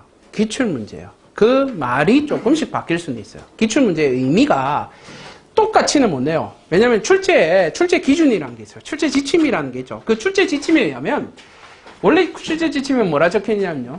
기출문제는 내지 않는다예요. 원래 기출문제는 내는 걸 지양한다. 이제 단이 있어요. 중요하거나 꼭 내야 할 경우에는 말을 바꾼다예요. 말을 바꾼다. 아까 이런 것처럼. 요런 거 있죠. 아까 맨 마지막에 요런 문제 있죠. 별로 내가 볼 때는 중요하지도 않은데, 이건 분명히 급하게 만든 거예요. 문제 1번, 4교시에 문제 1번 같은 것들 있죠. 건축물의 인허가 그거 있죠. 건축물의 아까 인허가의 그 지방단체 건물의 뭐 그거 있죠. 똑같아요. 문제가. 근데 뭐가 다르냐면 그 면적이 조금씩 달라요. 안에 있는 면적을 다르게 해요. 그럼 다르죠. 일단 숫자 달라졌잖아. 그럼 다른 문제야. 그럼 낼 수 있다라는 거야. 그렇게 출제해버린다. 에로비 내고 그 다음 시험에 바로 뭘 낼 수 있습니까? 라이너 스케줄링 낼 수가 있어요. 똑같더라는 거야. 무슨 말인지 아시겠습니까? 낼 수 있어요. 중요하게 여기면. 지금은 출제를 하는 데 있어서 제일 중요한 개념이 뭐냐면 몇 년 안에는 안 낸다라는 개념이 없어졌어요. 그게 문제예요. 그게 문제야. 그래서 거기에 대해서 선생님들이 지금 이 문제가 시험이 끝났으니까 이제는 안 나오는 문제다. 그게 아니에요. 그거는 전혀 아닌 이야기고요. 제일 중요한 건 이 문제가 또 나올 수도 있고 안 나올 수도 있지만 이미 나왔다면 난 이 문제를 공부를 해야 되겠죠. 이미 이 120회는 지금 선생님들하고 나하고 공부를 했다라고 친다면 이걸 어디다 써야 돼요? 지금 이 시간, 2시간 반이라는 시간을 투자해서 지금 선생님들하고 나하고 이걸 했잖아요. 그죠? 그러면 아마 내가 300단어를 내뱉었으면 선생님 머릿속에는 30단어가 들어가 있을 거예요. 지금 머릿속에 30단어 정도밖에 안 들어가 있어요. 그러면 그걸 어디다 써야 돼요? 어디다 써야 돼? 어떤 문제인지는 모릅니다만은 앞으로 나올 이와 유사한 문제가 나왔을 때 얘의 이름이나 제목이나 아이템 중에 한 개만 써줄 수 있으면 그 시험은 성공한 거예요. 써줄 수가 있으면 성공한 거라는 거예요. 우리가 지금 이렇게 여러 가지가 있습니다만은 고장력 볼 때 예를 들어서 반입검사가 있다. 그럼 나중에 뭐 해야 됩니까? 고력 볼트에 세우기 이런 게 나온다. 철골에 세우기가 나온다. 그럼 뭐 써줄 수 있어야 돼요? 고력 볼트 반입 시에는 반입검사 실시한다라고 적어줄 수 있어야 돼요. 그 단어를 구사해 줄 수 있어야지만 이걸 공부한 보람이 있는 거야. 맨날 외우면 뭐합니까? 버리쁘죠, 머릿속에서. 맨날 버리쁘잖아요, 그대로. 그럼 무슨 의미가 있는 거야? 쓸데기 없이 시간만 낭비한 거지. 무슨 말인지 아시겠습니까? 공부는 그렇게 하는 거예요. 기출문제는 그래서 보는 거예요. 기출문제를 쓸 일이 없다면, 답을 외우기 위해서 본다면, 내 장담한데 이거 1년 지나고 4월달 시험 될 때까지도 선생님들 이거 못 내옵니다. 이 시험 똑같이 냅니다. 똑같이 못 씁니다. 못 써요. 그건 인간이라서 그건 어쩔 수 없어요. 그러나 비스무리하게는 쓸 수 있고 이게 중요한 핵심 포인트만 적을 수 있으면 되는 거예요. 포인트만 적을 수 있으면 된다. 명심하십시오. 이거 똑같은 문제는 나올 확률이 거의 없어요. 거의 없어. 그러나 시험 문제는 나올 수는 있습니다. 그래서 공부를 하시고요. 3일 안에 끝내세요. 모든 공부는 이런 거는 3일 안에 끝내는 겁니다. 이 정도 분량이면 3일 안에 끝내는 거고요. 3일 이후에는 보지 마세요. 이 내용이 어디에 들어가 있어야 하냐면 선생님이 서브노트가 됐든 교재가 됐든 그 책 안에 들어가 있고요. 합체돼가 있고 그 책을 계속 보셔야 돼요. 내가 보던 책, 내가 보던 서브노트 계속 보셔야 돼요. 반복. 시험이 안타깝게도 60일밖에 안 남았습니다. 또 이 이야기 합니다. 엊그저께 100일 남았으면 되는데 갑자기 60일로 또 그래서 잘못했어요. 한 10일 남았을 때 100일 남았습니다. 이렇게 이야기했어야 되는데 내가 착각을 했는데 60일 남았습니다. 60일. 기술사 3개도 따고도 남겠네요. 일단 기술사 그냥 개나 조부를 하지. 다 딸 수 있겠네. 중요합니다. 4월달 시험에서는 기본적으로 4월달 시험에서 이제 준비해야 될 거는 나중에 이제 이야기하기는 하겠지만 항상 시험은 이 언저리에서 나와요. 이게 트렌드이기 때문에 이 흐름을 쫓아갑니다. 그렇기 때문에 다시 한 번 더 집에 가셔서 한 번 더 훑어보시고요. 반드시 오늘 했던 게 좀 쓰레기가 안 됐으면 좋겠습니다. 개인적으로 쓰레기가 안 됐으면 좋겠습니다. 그죠? 이거 집에 가다가 장점 묻지 말고요. 나중에 폐품 같은데 제출하시면 됩니다. 집에 가셔가지고 폐품 같은데 제출하시면 되겠더라. 자, 오늘은 일단 여기까지 하도록 하겠습니다. 자, 수고했습니다.